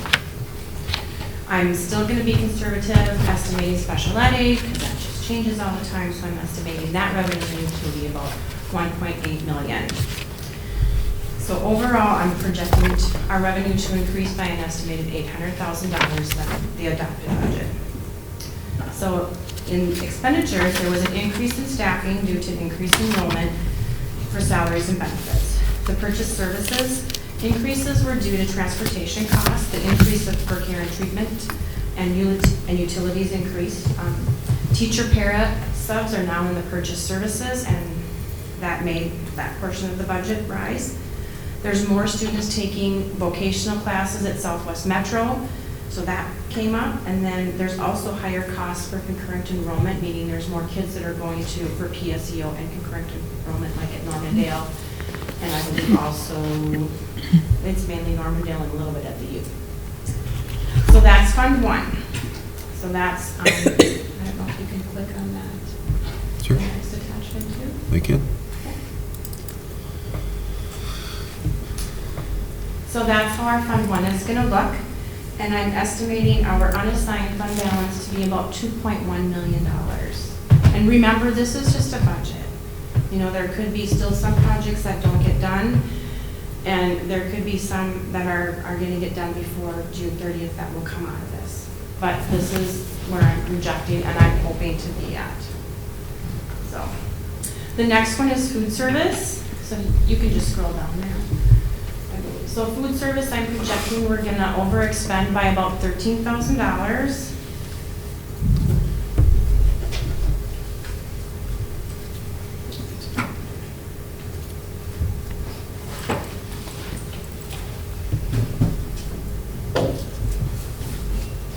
I think that we still need to raise the lunch prices a little bit, just to bring that revenue up a little bit, but we'll get there. Community ed. Community ed looks very well. I'm expecting to have about 1.598 million in revenue, and expenditures about 1.591 million. So we'll underexpend by about 7,000. There's still a really good fund balance left in school readiness and ECFE. State aid is increasing in those two areas a lot. And that's that fund. Debt service, I hope to have about a surplus of $74,291 and bringing our fund balance to $19,220,000. That includes all the money of the refunded bonds that was in escrow funds. And the last fund I have is, we started a Fund 20, which is self-insured, and it's our dental fund. And so I hope to have about a fund balance of about $15,000 in there. That's all I have. Quick one. The 11 grand for Bolton and Mint, and then the 75 grand for DLR, that come out of 1920 or 18? You know, I was just looking at the draw schedule of that, and I think the Bolton and Mank, I think that will have to be out of 1920 because it looks like it's not really going to get done until August. So by the time we probably get an invoice from the city, that $11,000 I'm thinking we can put into 1920. The $75,000 for DLR, I'm gonna assume it will come out of the general fund, and if the bond passes, we will then transfer that money from Fund 6 back into the general fund. But that will not happen until 1920. I do have a little little bit of a slush fund in the general fund to cover some election costs up until June 30th, like the mailer that we're going to do and stuff like that. When would we look, if we're in the deficit for the food service, I still think that's a program that should break even. When would we be looking at if we're going to increase lunches or not? June. Okay, Yeah, so the that'll June come up board then, meeting. so that So- will get to- Effective next year. If I may add to that. We, Mr. Schock right now is doing a student survey to determine, their ideas or their comments about food service. She also is going to present participation numbers for breakfast and lunch. And then we'll also talk about the calculator that is done annually. And the calculator is done as a tool from MDE to help us determine whether or not we have appropriate lunch prices. So that's been done. All those three pieces will be discussed at our May workshop. And then you will act similar to what we've done in other business, like the activities fees. Then you'll act the following meeting, the regular meeting in June. As a Ms. side Burke? note, when is our May workshop meeting? Because I have it on the Tuesday. 27th, and I know that's not right. so- Tuesday, the 28th. Okay.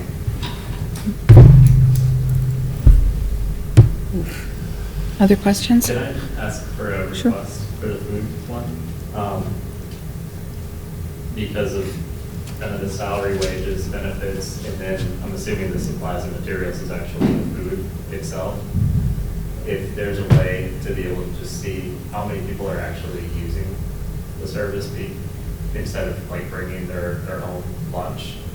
Because there's kind of a fixed cost and a variable cost. And so in trying to determine, to try to get more people to potentially participate, is it a price issue? Is it a type of food issue? Just being able to understand that a little bit more, just for my own education would be helpful. Yep, so she'll have the participation numbers and be able to show how many kids ate. I don't know that you can break that down like a per meal. I suppose it's possible. And it doesn't have to get too crazy, just Yeah. more just We'll know, like we can tell you like how many meals were served at Sure. each location. Yeah, no, that's Or great. during the day, that's good.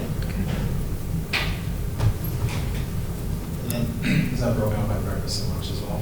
Yes. Yep. And then do we know how much is behind too? I mean, is there outstanding debt? Yes. And could we know that, a general amount? Sure.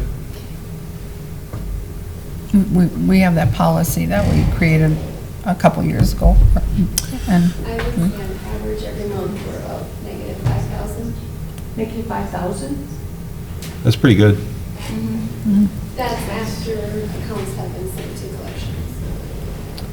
My first year here, I think we were negative 15,000. We put policies in place. We don't withhold any meals for kids. We just don't. And it gets us, every once in a while, we get a family that challenges us in terms of their wishes were their child not to eat, but the child chose to eat. And what do? We're not going to deny the child lunch. So. I think if we could somehow reach out to families who may not have applied for the free and reduced benefits to get into, that would help us a lot as well. Because I think sometimes they just don't reapply. So I think that could be an avenue that could be looked at. Yeah, the question is, how much do we do? I mean, we send it multiple times per year, and then when we get into a case where we're working with individual families, we also make them aware of it. Schools are, from what I've talked, from the other superintendents I've spoken with, many of them believe that we're way down, for whatever reason, in free and reduced lunch applications. The crazy thing is that has implications on your a lot of section things. as well. Yes, right. Okay, further discussion? This is an action item, so I'll entertain a motion to approve the revised FY19 budget. So moved. Okay, Mrs. Burke, is there a second? Second. Mr. Erdls. Okay, all in favor? Aye. Opposed? Motion carries. Review and act on the 1920 long-term facility maintenance projects. Likewise, this is something that we went through in detail at our workshop meeting in April, and it has remained relatively unchanged, I believe. The only thing that changed is the gym floor. You want to speak to that? That would be done before June 30th, so it has to be paid out of 2018-19 money. That's the only change. And that's included in the budget. It is included in the budget. Yep.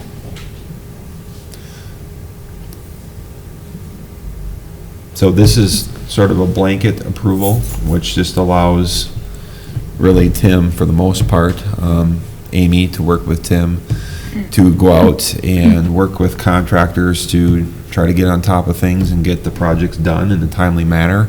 We do this in lieu of bringing project by project by project by project to you. Yeah, we really appreciate that. Yeah, the gym floor just, I mean, we're getting an early start on that, and it's just going to be wrapped up before July. That's good. Now, obviously, if we meet bid threshold, then we will bring that to you for approval. But since we're under those bid thresholds, past practice has been a blanket threshold approval by the board. Then, of course, the actuals we'll bring back to you in the same document, and we can show you that, but it'll also be reflected in the revised I budget. was going to say, I could probably attach, once we get some rock hard bids, I could attach them to a board report too, just so you'd have it as, you know, this is what it's going to cost to do the gym floor and all those projects, once we get finalized numbers. Very good. Okay. Quick one. Mr. Rick? Anything on here that you feel is like a must-have that we're not accomplishing next year in terms of this budget? Like, I think more than we talked about, like, we just can't get another year out of it. That makes sense. Are there any other kind of? I don't think right now there is. I think we're going to be in a. Depends on who you talk to. Depends on who you talk to. I do think some deferred things that will come up, if, depending on what happens this fall, are going to be, that's going to be, then we're going to have to talk next year if that. We need new windows, we need new doors, we need to look at infrastructure things such as the roof, parking lots. High school lot. You know. There's just going to be a lot of those. We're going to have to spend some money on the high school lot this year, just to make repairs to get us to next year. But some of that's coming to the end of its life. We're going to have to figure out if the bond wouldn't pass, or if the referendum wouldn't pass, we'd have to figure out how to address those issues. I mean, the message is, and it's the truthful message, we have $1.2 million to spend between capital and long-term facility maintenance, and somebody might say that's an awful lot of money, and it certainly is.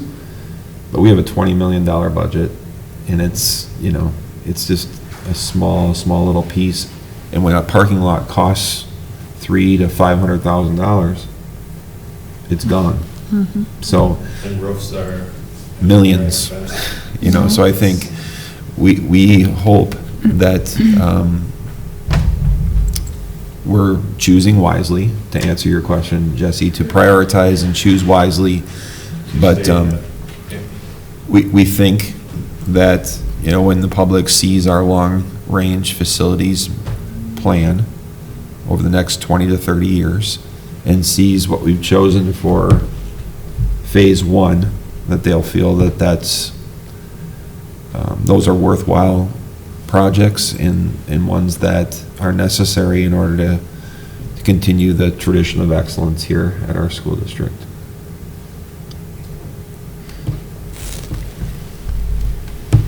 Okay, further questions? Are we ready for a vote? Okay, I'll entertain a motion to approve the 2019-20 long-term facility maintenance projects. So. Okay, Mr. Langheim, is there a second? Second. Mr. Erdl, discussion? Hearing none. All those in favor say aye. Aye. Opposed? Motion carries. Review and, thank you. Thank you both. Review and act on the resolution approving the amendment to the Southwest Metro Joint Powers Agreement. You want to talk to this, or you want me to? Well, this is what we talked about a little bit in the workshop meeting. It was, actually, this is changing the joint powers agreement to allow associate members, right? Janesville, JWP, and Nurhog, Wasika, and WEM are going to be associate members. So it's basically, all of the member districts have to vote on it. So basically that's what it is, right? Correct. Okay. So I'll entertain a motion. Motion to approve. Okay, I have a motion by Mrs. Patterson. Is there a second? Second. Okay, Mrs. Burke, discussion? So just a reminder that this is at no additional cost. They'll still be paying the same prorated fees that we do. And I didn't see in the agreement, though, that they won't have a voting member at the table. Is that in a different document? Their superintendents will be invited once a year, I believe, and... Yes, they will not have a voting member. Okay. But it doesn't, did it say that in here? I didn't see it in there when I read through it, but whatever. So anyway, we have a motion and a second, so roll call, both please. But if we don't have it in there that they don't have a voting member at the table, is that going to be a problem? I don't see it as a problem. We didn't write the resolution. It's from Southwest Metro. I don't see this as it's a 2-year trial period.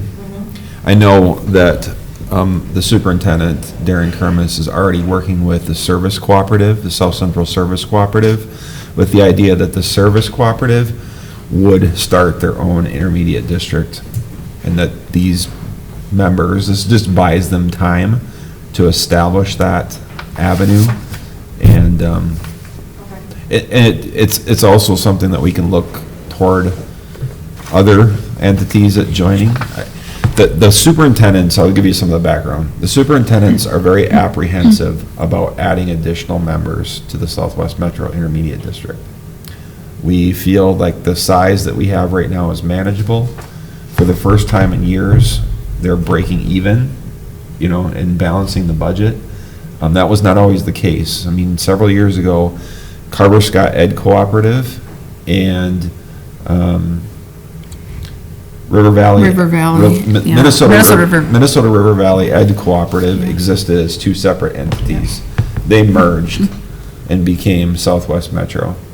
And then a year later, went away from the cooperative and became an intermediate district. Intermediate districts have much more freedom and more access to state programming than cooperatives do. So it functions almost more truly as a school district than it does when you're a cooperative. For those reasons, since we're relatively new as an intermediate district and relatively new as a merged entity, the superintendents just don't feel like it's the right time to add additional membership. In addition, we don't have a process really to vet new members and bring them in. So a compromise was reached that we would bring on these as trial associate members with no voting rights, no rights other than we're a flow through. So the financials all flow through Southwest Metro, and it doesn't harm the member districts in any way. Whatever costs are associated with their programs flow through, but now they have administration and those types of things. There's a chance that kids in Wasika might attend a program in Jordan, but it's probably pretty slim. So they're going to house all the programs in Wasika. They just needed a fiscal host, and that's what we're doing. So it's probably a really lengthy explanation of what's happening. Okay, Ms. Burke? I don't see this as actually approving the associate membership. This looks like this is approving the amendment. So it says an independent school district may become a member of the district with consent of at least 2/3 of the governing board, and it used to be. That's right. With the approval and writing of at least a majority. That's correct. So we're just approving the amendment, we're not approving actual Correct. membership. Right. Yes, Right? that's right. Okay. Yep. Okay, and this is a roll call vote, so, Deb Polly? yes. Sandy Burke? Yes. Connie Hennig? Yes. Lauren Harrison? Yes. Rob Langhammer? Yes. Jesse Erdahl? Yes. Motion carries. Okay, review and act on the activities fee. It's another Okay. item that we've discussed at previous meetings, including our last workshop meeting. And this is what we pulled out from those meeting documents to show you the fee proposals now that we know the results of our conference affiliation. Okay. I'll entertain a motion that we can discuss. So moved. Okay, Mr. Erdl, is there a second? Second. Ms. Patterson, okay. Discussion? This is pretty much what we had agreed upon at our last workshop meeting, so everybody's okay with it? Ms. As Stenning? long as every child has an opportunity to get a scholarship if they so choose to play a sport. Yes, Thank you. I agree. And I guess, given that we're moving to Wright County where the costs will be more, significantly, it sounds like more in terms of what we pay in, I think that we need to do something like Yep. this in order to recoup some of the costs. Right. Further discussion? Okay, hearing none, all those in favor say aye. Aye. Opposed? Motion carries. Review and act on a middle school fall play.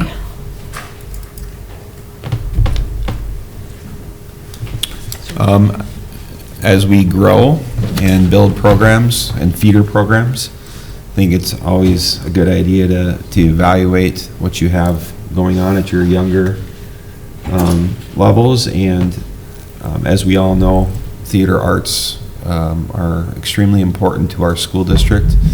And we recently brought back the middle school spring play.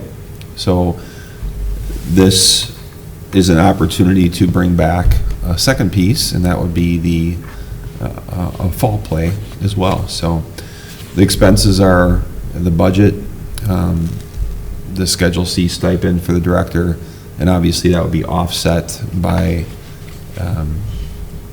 any fees that are collected as a result. That'd be $100 per student, I believe, would be the fees. I didn't understand, I'm sorry. Sorry. Ms. Burke. The Schedule C will be adding an assistant director for the spring. What is that about? So we're going to have an assistant director for the spring play? If we added an assistant director, then we potentially would have to add an assistant director to a fall play as well, if the numbers warranted. Oh, I see. Okay. But could it be potentially that the fall play had one and the spring play didn't, or vice versa? Sure. If there was enough, because depending on the numbers? Yep, similar to what we do with athletics. Got it. There's a trigger Okay. point where, Yep. once we reach a threshold, then we'll add those pieces Sure. in. Further discussion or questions? Okay, I'll entertain a motion. So moved. Ms. Burke, is there a second? I'll second it. Okay. Ms. Pedersen, discussion? Hearing none, all those in favor say Can aye. I just say, I think it's a wonderful idea. I think it's a great opportunity for kids because so many kids in middle school are not, they don't have something that is something that they feel a part of, and theater is something that can really draw kids in and really make them feel a part of something. Mhm. And I'm just really thrilled to see this, so. I agree. Thank you. Okay, all those in favor say aye. Aye. Opposed? Motion carries. Okay, review and act on the designation of identified official with authority for the MDE External User Access Recertification System. I don't know if you really want me to go ahead. I'll entertain a motion. Okay, we have a motion from Mrs. Burke. Is there a second? Second, Mr. Langheim. Okay. All those in favor? Say aye. Aye. Opposed, same sign. Motion carries. Thank you. Okay, board and administrative reports. Our superintendent's report. Our enrollment update, I'm not going to go into detail. It mirrors what I've done with the entire year in terms of providing you details there. We continue to see, higher numbers than what our what-if budget count was, so Amy talked to that a little bit earlier. I wanted to say a few words about the Wright County affiliation. I know that from a superintendent's chair standpoint and somebody who loves to compete, not only in athletics but also in fine arts, I'm very proud that we have the number of kids in speech. I mean, to be at that speech banquet and to see a commons full of kids. There are many schools that are much, much, much larger than we are that don't have that. I know that there's been some discussion and some questions and some concern about moving up a class in basically everything except for boys and girls basketball, and that'll be coming. I think we have to look at it differently. I think we have to look at it as excitement. It's an opportunity. The conference that we're going to play in is fantastic. I mean, you look at those schools across the board, not to take anything away from the River Conference, and it's been many, many years of great tradition and working and cooperating with that conference and those schools. But when we look at what we want for our kids, we want the appropriate amount of rigor. We want a challenge. We want kids to have opportunity. So it was a 14-0 unanimous vote. Should have been 15-0, but one superintendent was not represented. We are excited about this opportunity, and like I said, the new conference is going to provide our students and student athletes with a more appropriate, in my opinion, certainly other opinions probably do exist, challenge and that higher level of rigor. I do like I said, I want to recognize the MRC for their service toward our district. We had the privilege of being part of that excellent conference, and it was very prestigious for a very long time. We built some tremendous friendships and have been part of some great rivalries. And I know that that's been some of the things that have been brought to my attention is what about the rivalry with Belle Plaine? There's nothing that says we can't play Belle Plaine. And I would say that our non-conference schedule goes from schools that, in my opinion, we shouldn't be competing against because they're much, much smaller than we are, to schools like Belle Plaine or Tri-City United or LeSueur Henderson or Sibley East. And our old conference becomes our new non-conference schedules if they'll have us. So I'm excited for the opportunity, and I just want the public to know that the decision was not made lightly, and our district must have cut off what I wrote. Our district feels very fortunate that we can call the Wright County Conference our home, and want to thank those ADs and superintendents for bringing us in, because several years ago that wasn't the case. So the stars aligned. They brought in Howard Lake, Waverly, Winstead. They split it up to really an east and a west. And I want to dispel that myth too, that there's going to be more travel. We actually feel that it's the same amount of travel. It's just you can't look at the crossovers, and we won't be crossing over with Howard Lake, or we won't be crossing over with Litchfield and those schools. So are there any questions associated with that conference move? Mm-hmm. Anything that's come up that you want to share? Or? Sorry that it got cut off there.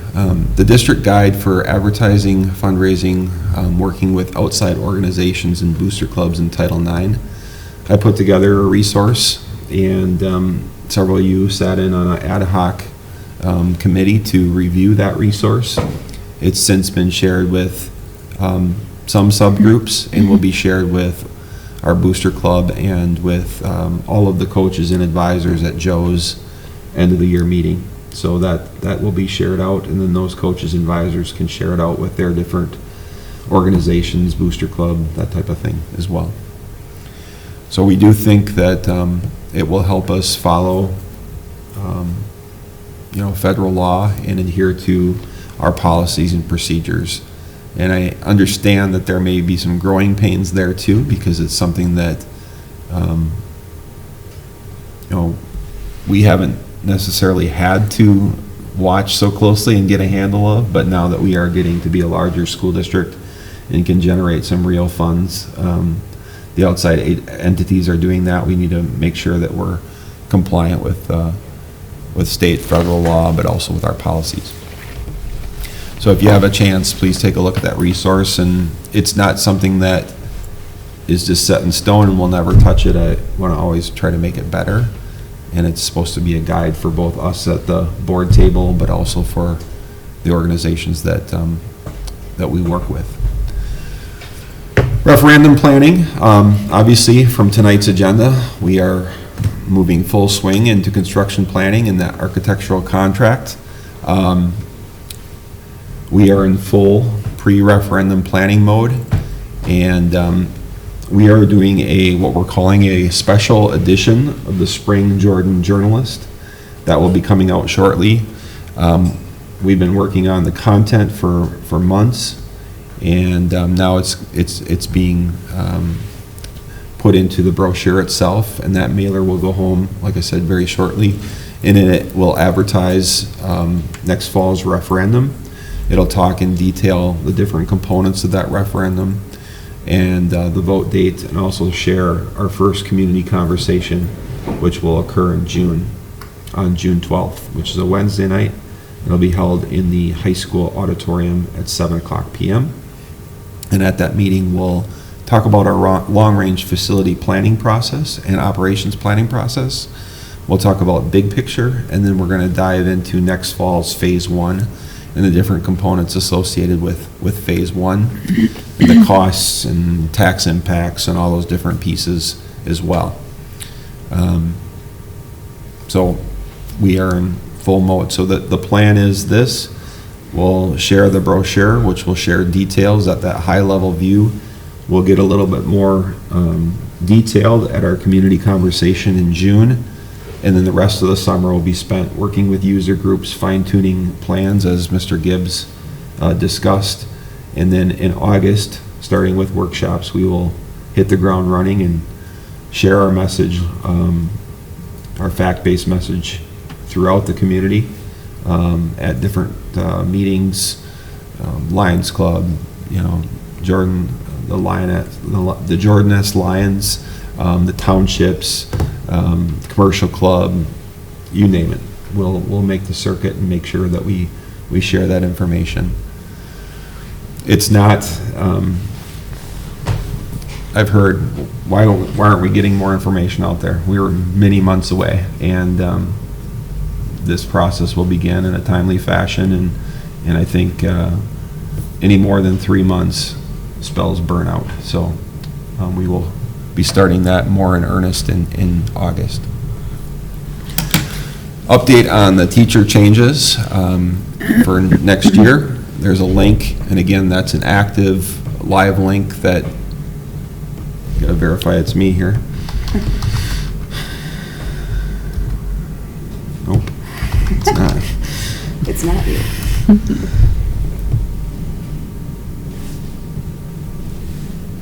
So this is something as board members, or you have access to this. You can certainly look at any time. It just gives us a running total of who's been hired or any shifts that have been done internally, and the names associated with that. I find that very helpful. Yes. Mm-hmm. Yeah, it was. Because you can't remember who's going where and who's doing what, so. I hear you. I appreciate that. Yeah, I do too. Thank you. This again.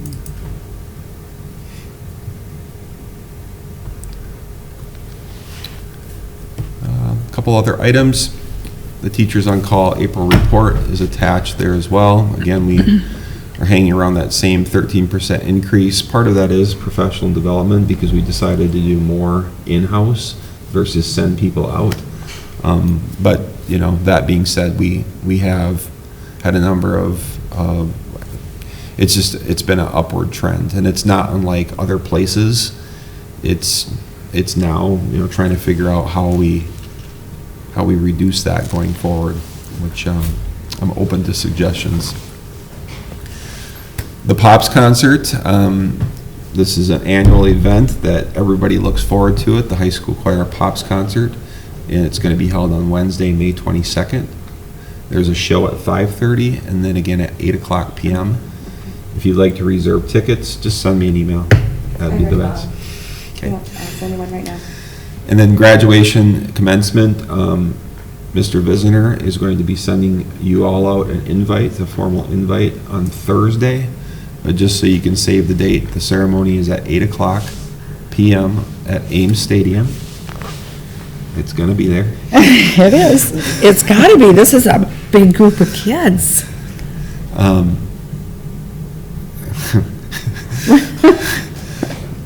Board members, you're all invited to be present. Please arrive at the high school main office by 7:30.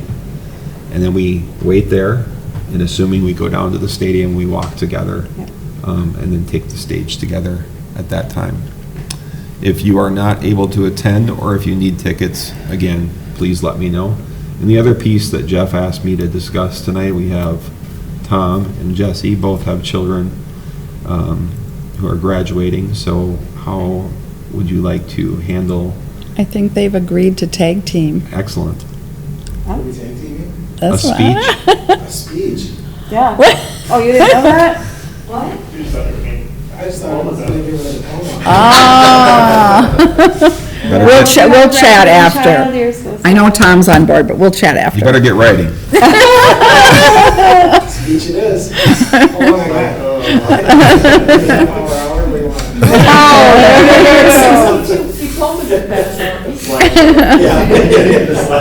So I will let Jeff know that you both would be on board for that. Can I ask a question Yeah? about graduation? Mm-hmm.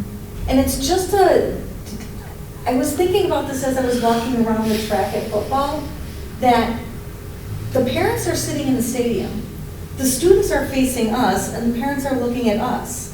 What if we turned us around so the parents were actually looking at the students and put us on the track instead of them? I don't know, I just thought, I was like, they're looking at their kids' backs. So from a parent perspective, when I want to look at my kids, I'm looking at the backs. I don't know. I was just something But the band is behind us then. So then the band would be behind them facing the stands. Okay, could work. I don't know. It was just Something for Jeff. Yeah, something for Jeff. Something for Jeff. I was just thinking it might be nice to look at your child's face while they're graduating versus. No, I think their that's back. something to certainly take a look at. I know that, not the same thing, but certainly along the same lines, the elementary concerts, they're getting bigger and bigger and bigger. Mm-hmm. And I think we need to move to having them at the end of the gym. I mean, there's just not enough room in the auditorium.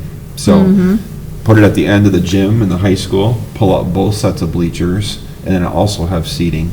I mean, we're just at that point. Yeah. Yeah. It's a good problem. So. I mean, there'd be some logistics with that because Yeah. of diplomas and stuff, but I think Jeff should look into it. That's.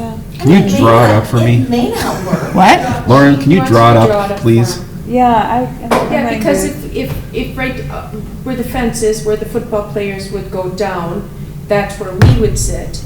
The kids would sit facing us, so our backs would be to the people in the stands. And they'd be looking at their kids. Then the people in the stands would see their kid's face instead of the top of their hats.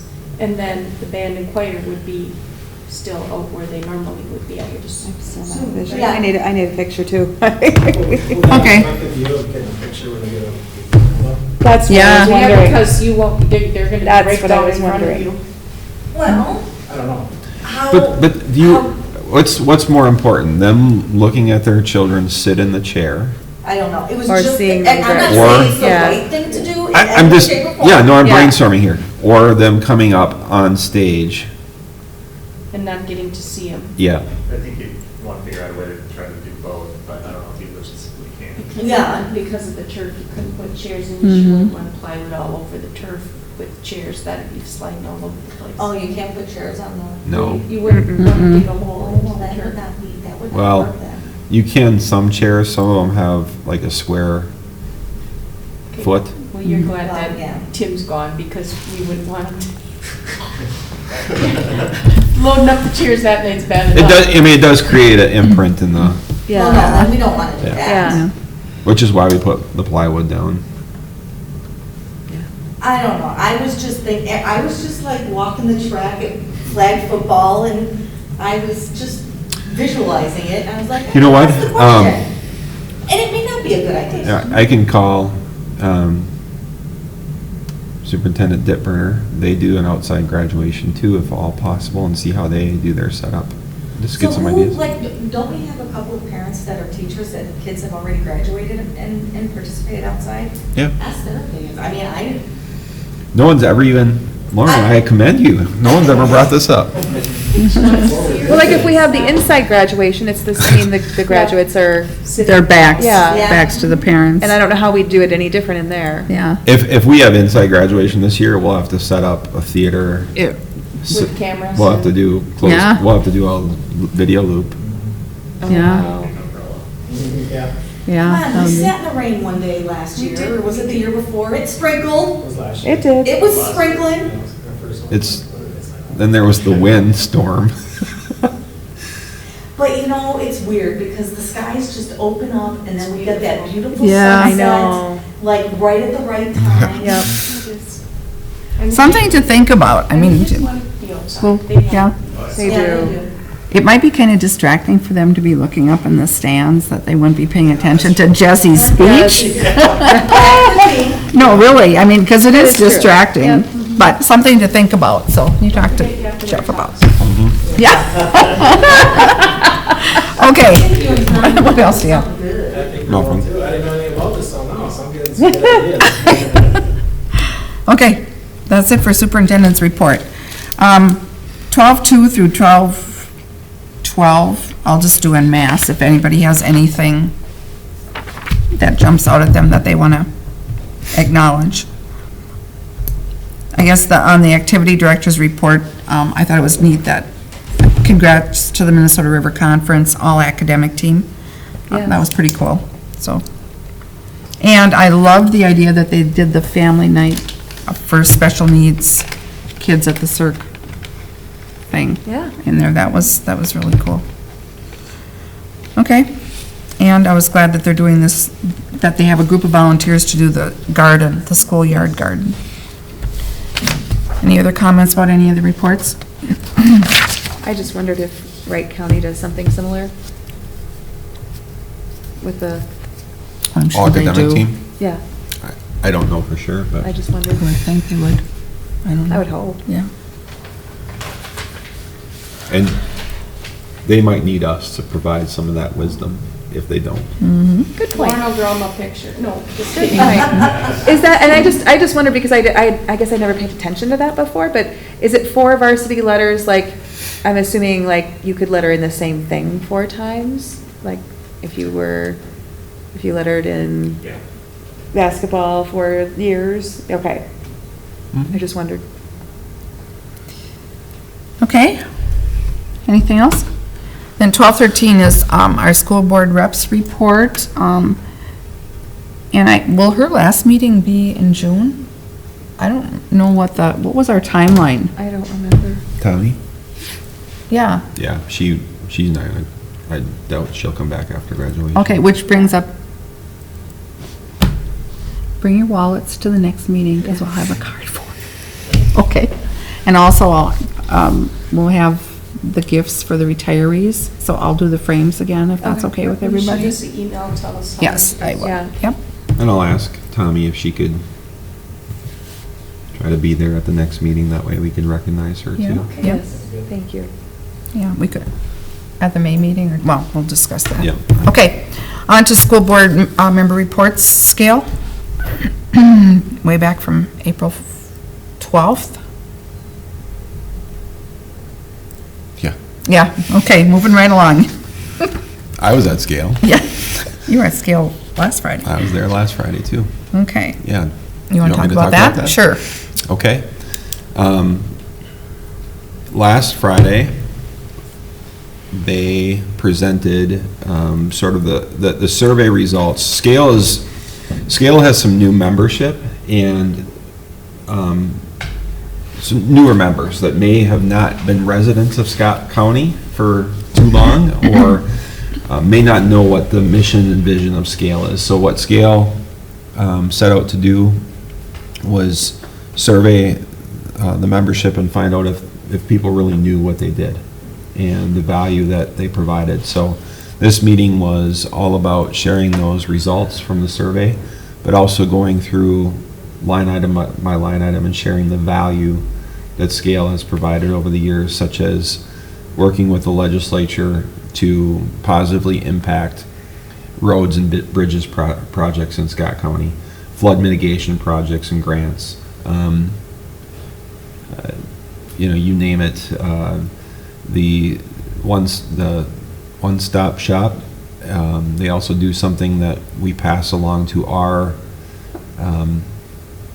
business, marketing, and economics students, the Shark Tank. So that's something that they're trying to incubate new businesses in Scott County. So those are just some examples. So the idea was to share with all the membership what Scale is about, Scott County Association for Leadership and Efficiency.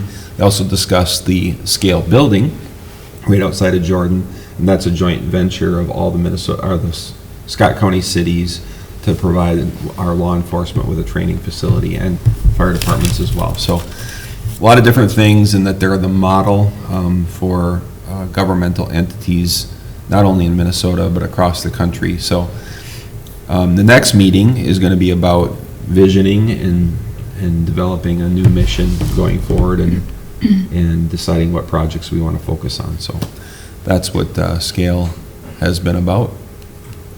The April meeting, I believe, was canceled. So that 4/12 meeting was canceled because of the snowstorm. Snowstorm, yeah. Okay, curriculum and technology. Connie? We shared about the handbooks, what was going on. We did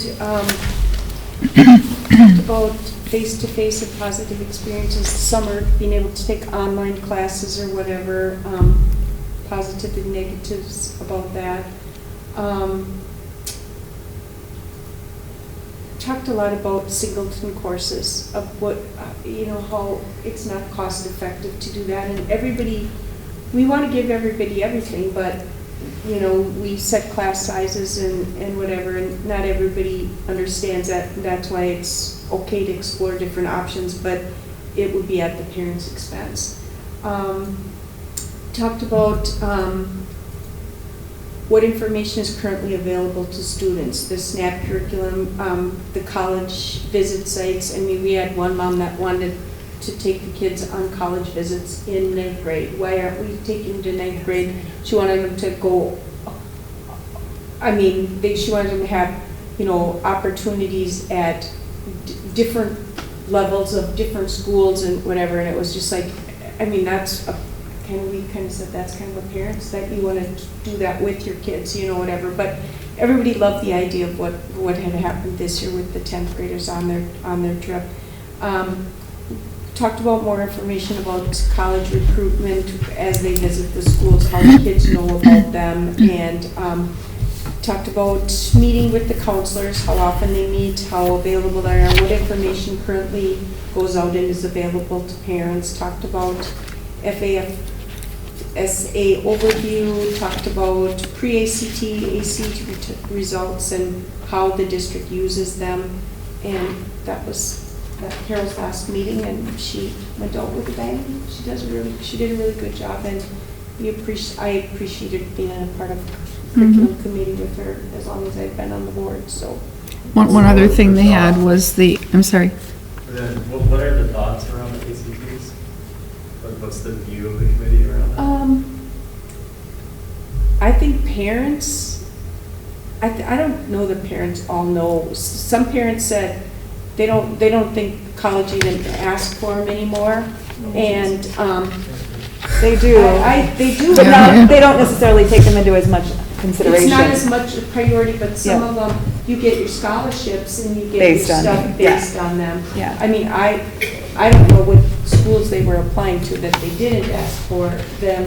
There are and- several that aren't. But there was one parent there that has taken her kids all the way from Florida to all over the place. They've been looking at schools as a ninth grader.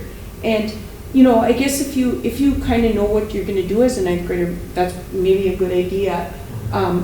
Lots of things change in that amount of time, you know. But, I mean, for some people, what we're doing is awesome and wonderful. They love all the new ideas. And for some people, again, whatever we do, it's not enough. And I don't know what more we could do, and it might still not be enough, you know, whatever. So I think we're doing a good job. One of the other things that Jeff talked about was starting Jeff and Ben, starting basically ECFE for middle school and high school. Yep. Where they would meet with the parents once a month and help them navigate friendships. They would help them, the parents with college planning, financial aid. So I thought that was a great idea. And That is a great idea. yeah, introduction to chemical abuse, mental health concerns. It would just be a time when the parents would meet with Jeff and or Ben, and once a month and get some help with, hey, we don't know how to do any of this, especially if it's your first kid. So I thought that was a good. By school or by grade or by, because. I think they really had fleshed it out. They didn't really flesh that out, but I'm thinking it probably would, I don't know. Talk about running it as a community ed course. Oh, okay. Yeah, I think it would be So you'd open have to to sign up for every- it, gotcha. I can't imagine they would want to do it by grade, because that would be very time consuming. I didn't realize it was gonna be a course. I Yeah. was thinking it was gonna be one of those things where they set up and everybody like goes into the auditorium. I didn't know. Right. So what if you have a high volume of response to that? Yeah, Mhm. that's what we need, yeah. And we've been talking about that administratively for a while now, but one of the things that came up was, I have relatives in Farmington School District, and my sister-in-law recently attended maybe I talked about this, I can't remember where, but recently attended a financial aid for middle and upper middle class families, and how you navigate those waters when there's less aid available. So I think it's just providing that wide range from you're going to get a ton of aid, you're eligible for a lot of dollars, to you're not eligible for very much. So maybe it's part of that education piece and that financial planning piece that you're going to probably have to do a little bit more on your own than rely on the government in terms of the aid potential. And there was a lot of focus on career pathways and helping kids decipher where they're going. So a lot of focus on that. So Carol did a great job, and Erin was at the meeting, so she'll be moving forward with it, and a lot of good input. So okay, the foundation. I wasn't there. Matt was there. I was. I've been at a couple foundation events. Was at a fundraising discussion at the Franzen Bank after the art show, and we had some great conversation about ways to raise awareness, but also to do some fundraising. One of the things that they're looking to do is co-op with all the local banks and do, you get your little, they called it something, where your receipt for your check comes in. Oh, yeah. The envelope. The folder, envelope thingy. Yeah, that little, but to have a stuffing in there that when it goes with, you make a payment, it goes with your receipt to raise awareness over the foundation. Oh, that's a great idea.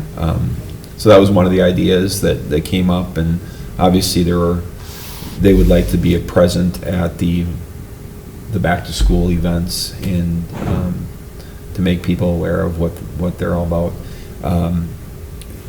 Getting into the meeting portion of it, they also talked about those fundraising pieces, but the biggest thing was to share. They've drafted all of their documents associated with teachers going out and requesting funds. So they've drafted all of that. It's now published on the Jordan Education Foundation website, And I know that Larry Kozarich and Shar Sensky have come around to all the schools and have presented again to the staff, sharing with them where that form lives and that they can start requesting those dollars now, and that they'll be awarding those grants this summer so that they're usable again right away next fall. And they're just going to do one grant award for next year, and then forget the amount, I think it was $15,000 is how much they'll let out in those mini grants for classroom teachers. And then they'll evaluate, you know, where that fund balance sits after a year. They don't want to deplete it, they want it to grow. So it's a really good group. It's fun to be with them. They're very excited. They did a great job at Celebrate Jordan, at having marketing materials and information there as well. So, do you know, did they talk to the staff about contributing? Because Yes. when I was at National, yes, that's good, because they encourage the staff to do automatic withdrawal Yep. to contribute to the. that was another one of the fundraising That's good. ideas, was that that paycheck or that pay withdrawal. Good. Thank you. Meet and confer did not happen. There was nothing to meet and confer about. Yeah, we are meeting next Monday, the principals and myself, with the union leadership, and we're going to discuss some end of the year items and some ongoing pieces that come up at every meet and confer, such as substitutes and you know, meeting time and all that kind of stuff. So they're reoccurring items that we never seem to get resolved. So we're going to sit down and brainstorm, and we're also going to do hopefully a little bit of a celebration of, you know, what's going well. So that's next Monday. Good. Insurance meeting, we met, I don't know how many times, several times, and it was looking like they were gonna go to PEEP, the Public Employees Insurance Plan, and they were gonna go to a vote, because that was the best financial option. And they actually had a vote almost scheduled, I believe, and then at the last minute, Blue Cross Blue Shield came in and they had reduced their bid, which they said they weren't gonna do, but they did. And so then they ended up going with Blue Cross Blue Shield. However, it still is a 13% increase. Which is, yeah. we're high users. Yeah. And we had several high claims. And I think you can still look at our premiums, and they're, for the most part, less than you'd find in other districts, especially districts of similar size. And the reason why is long-standing, you know, teaching members have been required to take insurance through the district, a minimum of the single plan. So it keeps your pool size larger. So Okay. we'll go out for bids next fall again, or next year again. Athletic meeting, Jesse, Lauren, and myself were there. Good. You know, thanks. You and for everything you did on that. It was great. It was really good. You had a lot of effort and everything. Really helped kind of clear things up for everybody, so it was really good. What meeting was it? Yeah. We had an ad hoc committee that we formed to review that memo. Oh, got The it. advertising and all. Yeah, got it. It was really very informative. You put a lot of work into all of that documentation, and you organized it to make it so easily understandable, so thank you.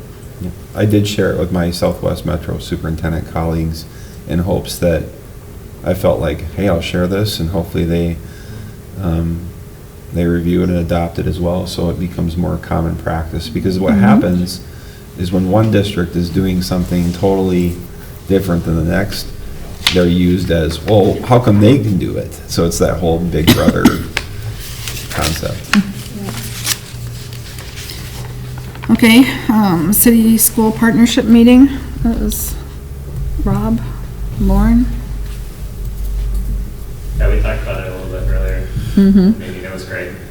I do think that the people that are on the city right now representing council, there is a new awareness, and I think that we're using the word "we" versus you and us a lot more, which I think is great, because at the end of the day, we're the same community. And we have aligned goals, and I think that we're starting to recognize that more and more. So I was super encouraged personally. Good, thank you. Policy committee, we met today, and we got through the 15 policies, went fine. Just a reminder that MSBAA summer seminar is August 5th and 6th, and that is up at, what's the name of that place? Minneapolis Marriott Northwest. Leslie, thank you. August, so it's Oh, really the it's main one is the day. 6th, right? Yeah, the 6th. Or is it the yeah. 5th? This is a Monday, yeah. 5th and 6th is a Monday, Tuesday. Let's see. 4th and 5th, so this is wrong. Okay. So it's the 4th and 5th. So hopefully everybody will be able to make that. Okay, board and superintendent comments. You have anything? I had the opportunity to attend the play this weekend, and it was nicely done. Our kids do a great job. Yeah.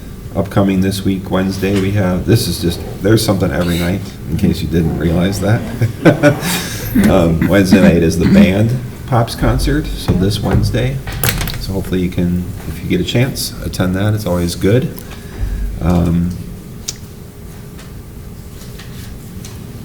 Echo what others have said. It's just fun to be a part of so many kids exploring their talents and sharing their gifts, and staff that really brings those out. So every year at this time, you get a little nostalgic and reflective. Jesse? Yeah, obviously was prom. I didn't echo the prom myself. That was good. It was great. It was awesome. Was fortunate enough to host our BME class up at Corporate, so kind of getting the tour. And Fun. It was a lot of fun. It was a really, really good group of kids. So that was a lot of fun. So driving on for school, looks like they had a really good turnout in the community this weekend, so that was great. Saw some familiar faces there. I'm going to catch a few games, some in track meets and everything else outside. Weather stays nice. It's great to see you, Connie. Yes. Yes. Really nice to see you here. It's nice to meet you. So, glad for that. And then one other thing too, from a community ed perspective, we're talking about wiffle ball. So if anybody has wiffle ball, they're going to stand up a wiffle ball team or a club or whatever. So Oh, fun. Steven's kicking around that idea. And then he's looking for anybody that wants to head up a archery club. You guys know anybody that's big into archery and wants to kind of stand up a club? I'm just trying to find somebody in town. It's not me. I don't know anything about archery, but I'm throwing the plug out there. Everybody knows, so. I'd love to do it, but I'm a little busy. That's a little bit more time than you.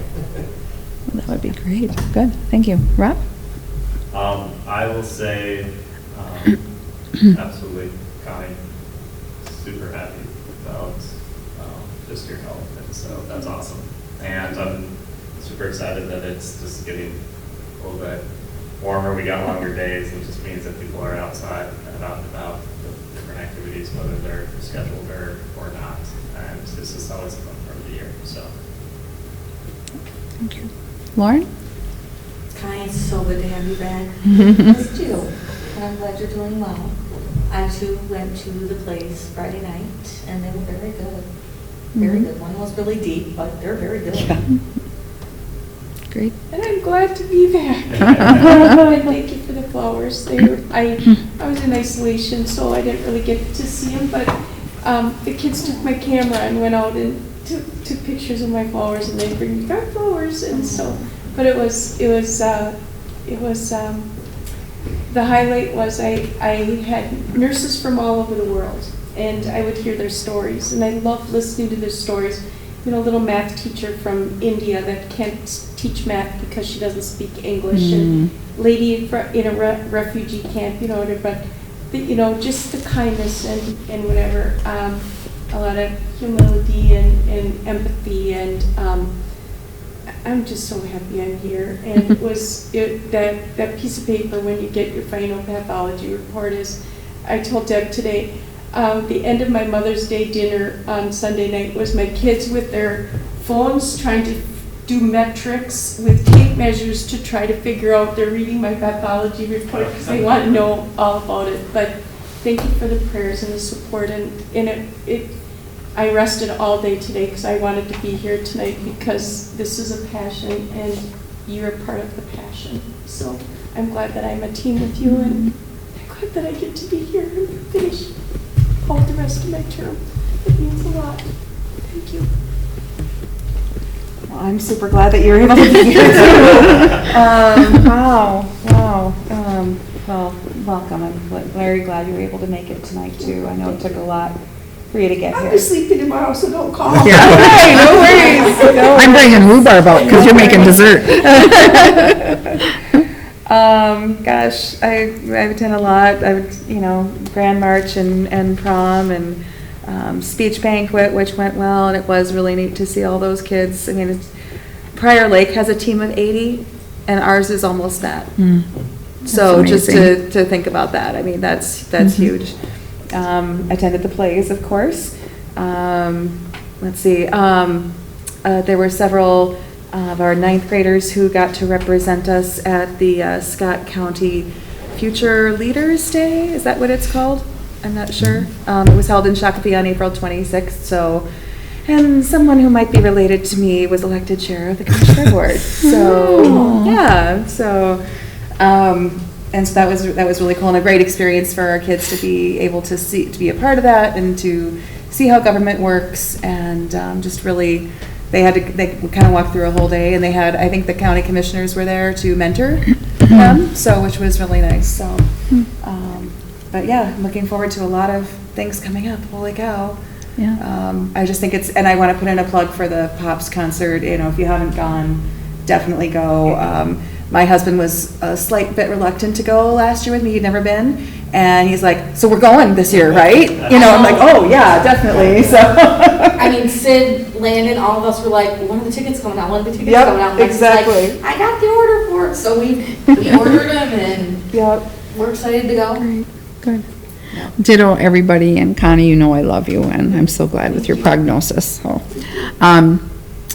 yeah, the plays were great. I also went to the middle school play, which was fun. It was the funniest play. I mean, they did a great job. And then I know you were there, and you were there. I was there for only a little bit of the APAC banquet. Yeah, I forgot to mention that too. And they had a sous chef that provided, I had Alan Hodak encouraged me to go and eat even though I got there late, so I got to taste it. It had amazing authentic food. And the ceremony and the awards were very meaningful to their culture, so it was a wonderful evening. It was very, very nice. And the sous chef is like, you can go on, there's a website, and I mean, he is like very well known, and he wasn't there, but some of his people who work for him were there, and it was authentic. It was very healthy, authentic food. 100% gluten free. It was buffalo. Sweet potatoes. Sweet potato mash. The sweet potato mash was amazing. I don't like sweet potatoes at all. This was phenomenal. It was so good. And I don't know what they did to those things, but Anne said that it was a certain variety of sweet potato that you can't. It's very hard to get. But she said that was why, because it's a certain variety. It's a very much sweeter variety than your typical one that you would find in the store. So. Yeah, it was wild rice. It was sunflower cookie, and there was a green salad. Yeah, and it was a nice turnout for their first banquet. Very nice. So I spoke with a grandfather who had driven down from way up north, and super proud to have his granddaughter recognized. It was really a touching ceremony. Very simple, but very touching. Yes. It was the seven grandfathers. The awards they got were traits of honesty their culture. and integrity and respect. So that's very nice. that is all I have for that. So we have one last item. It is, and I'll read this. The next item on the agenda is a discussion of the level 3 grievance on a personnel matter that we had. School Service Employees International Union, the SEIU, on behalf of its unit members employee requested a level 3 hearing on an employee pay issue. Pursuant to the terms of an applicable collective bargaining agreement, the hearing on the grievance was deferred to a committee of the board, which was Tom and I as the negotiation committee people. So Tom was supposed to be the point person tonight, but I'll have to play both parts here, I guess. So, Do we close the meeting for this? Nope. No. We don't, okay. Tom and I served as the committee members, and the hearing before the committee was held, and the committee we are now bringing before the school board its findings and recommendations, so you will be acting on this. So at this time, I will address the school board as to the committee's findings and recommendations for consideration. There was a packet in your agenda that was provided to you that showed the grievance form and also the recommendation. So as these documents note, this is a grievance that was brought by SEIU on behalf of its member to contest the pay rate of the school. The school district agreed to pay a member of their unit that is above the rate specified in the applicable collective bargaining agreement. The grievance has processed through level 1 and level 2, and the committee then, they requested going to level 3, so the committee met on April 23rd, 2019 to hear the level 3 grievance. The union's representatives were present and were provided an opportunity to present their position as to why the grievance should be granted. Then Tom and I were like neutral parties. All we did was take notes and listen to both sides. So Superintendent Helgerson then provided his response as to why he felt the grievances should be denied.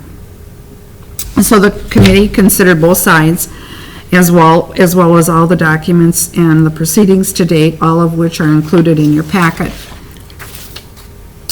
After hearing the submissions and reviewing the information submitted, the committee determined that the points raised by the grievant do not justify granting the grievance, and the committee therefore recommends denial of the grievance. On behalf of the committee, I am providing to you a recommended decision for consideration and adoption by the school board to send to the union that incorporates the specific reasons for our recommendation to deny the grievance, that being SEIU Local 284 proposal at the level 3 hearing was for the purposes of settling this grievance at this step of the grievance process. SEIU Local 284 this was their statement, is agreeable to Mr. Feynman retaining the wage adjustments that the school district awarded him when his position changed to that of building engineer. The grievance was that we were paying him more than the schedule. So then they came back and said that they were agreeable to him staying where he's at with what the district is paying him. So the district's position is that the contract was followed and managerial rights were exercised to determine the hiring wage, and that there is no language barring the step increase in the Local 284 contract. Having said that, also we believe that we are recommending that we deny the grievance, and we believe that they cannot change the grievance, because basically the grievance was that Mr. Feynman was being paid more, and they wanted him to be reverted to the schedule. Okay, so they did not ask for more, also they did not ask for more pay for any of the other custodians to bring them up to Mr. Feynman's case. So that is our rationale. So if the school board wishes to adopt this response, a resolution has been drafted for this purpose. I'm not going to read the whole resolution, but basically it states that we're denying the grievance. So, are there any questions? We need a motion? Yes, we will. Motion to approve the recommendation of the Denying the grievance. To deny the grievance. Okay, motion by Lauren, Pedersen, is there a second? Second by Mrs. Hannan, okay. Discussion? This Mrs. and last name. I know. I'm like, what are you doing? It's hard for me too. You're supposed to do that. I feel like you're talking my I was at Pine Island at a board meeting this week, and they were doing it, and then Kirk Schneiderwin said, "You're supposed to be doing that." So, okay. Yeah, don't do that. I know, I'm like, oh. Okay. Any more questions? Okay, then I will entertain a roll call vote. Polly? Yes. Cindy Burke? Yes. Tony Bennett? Yes. Lauren Patterson? Yes. Rob Langheim? Yes. Trustee Abrams? Yes. Motion carries. Okay, that is the end of our agenda, so Move to adjourn. we are adjourned. Good, long meeting.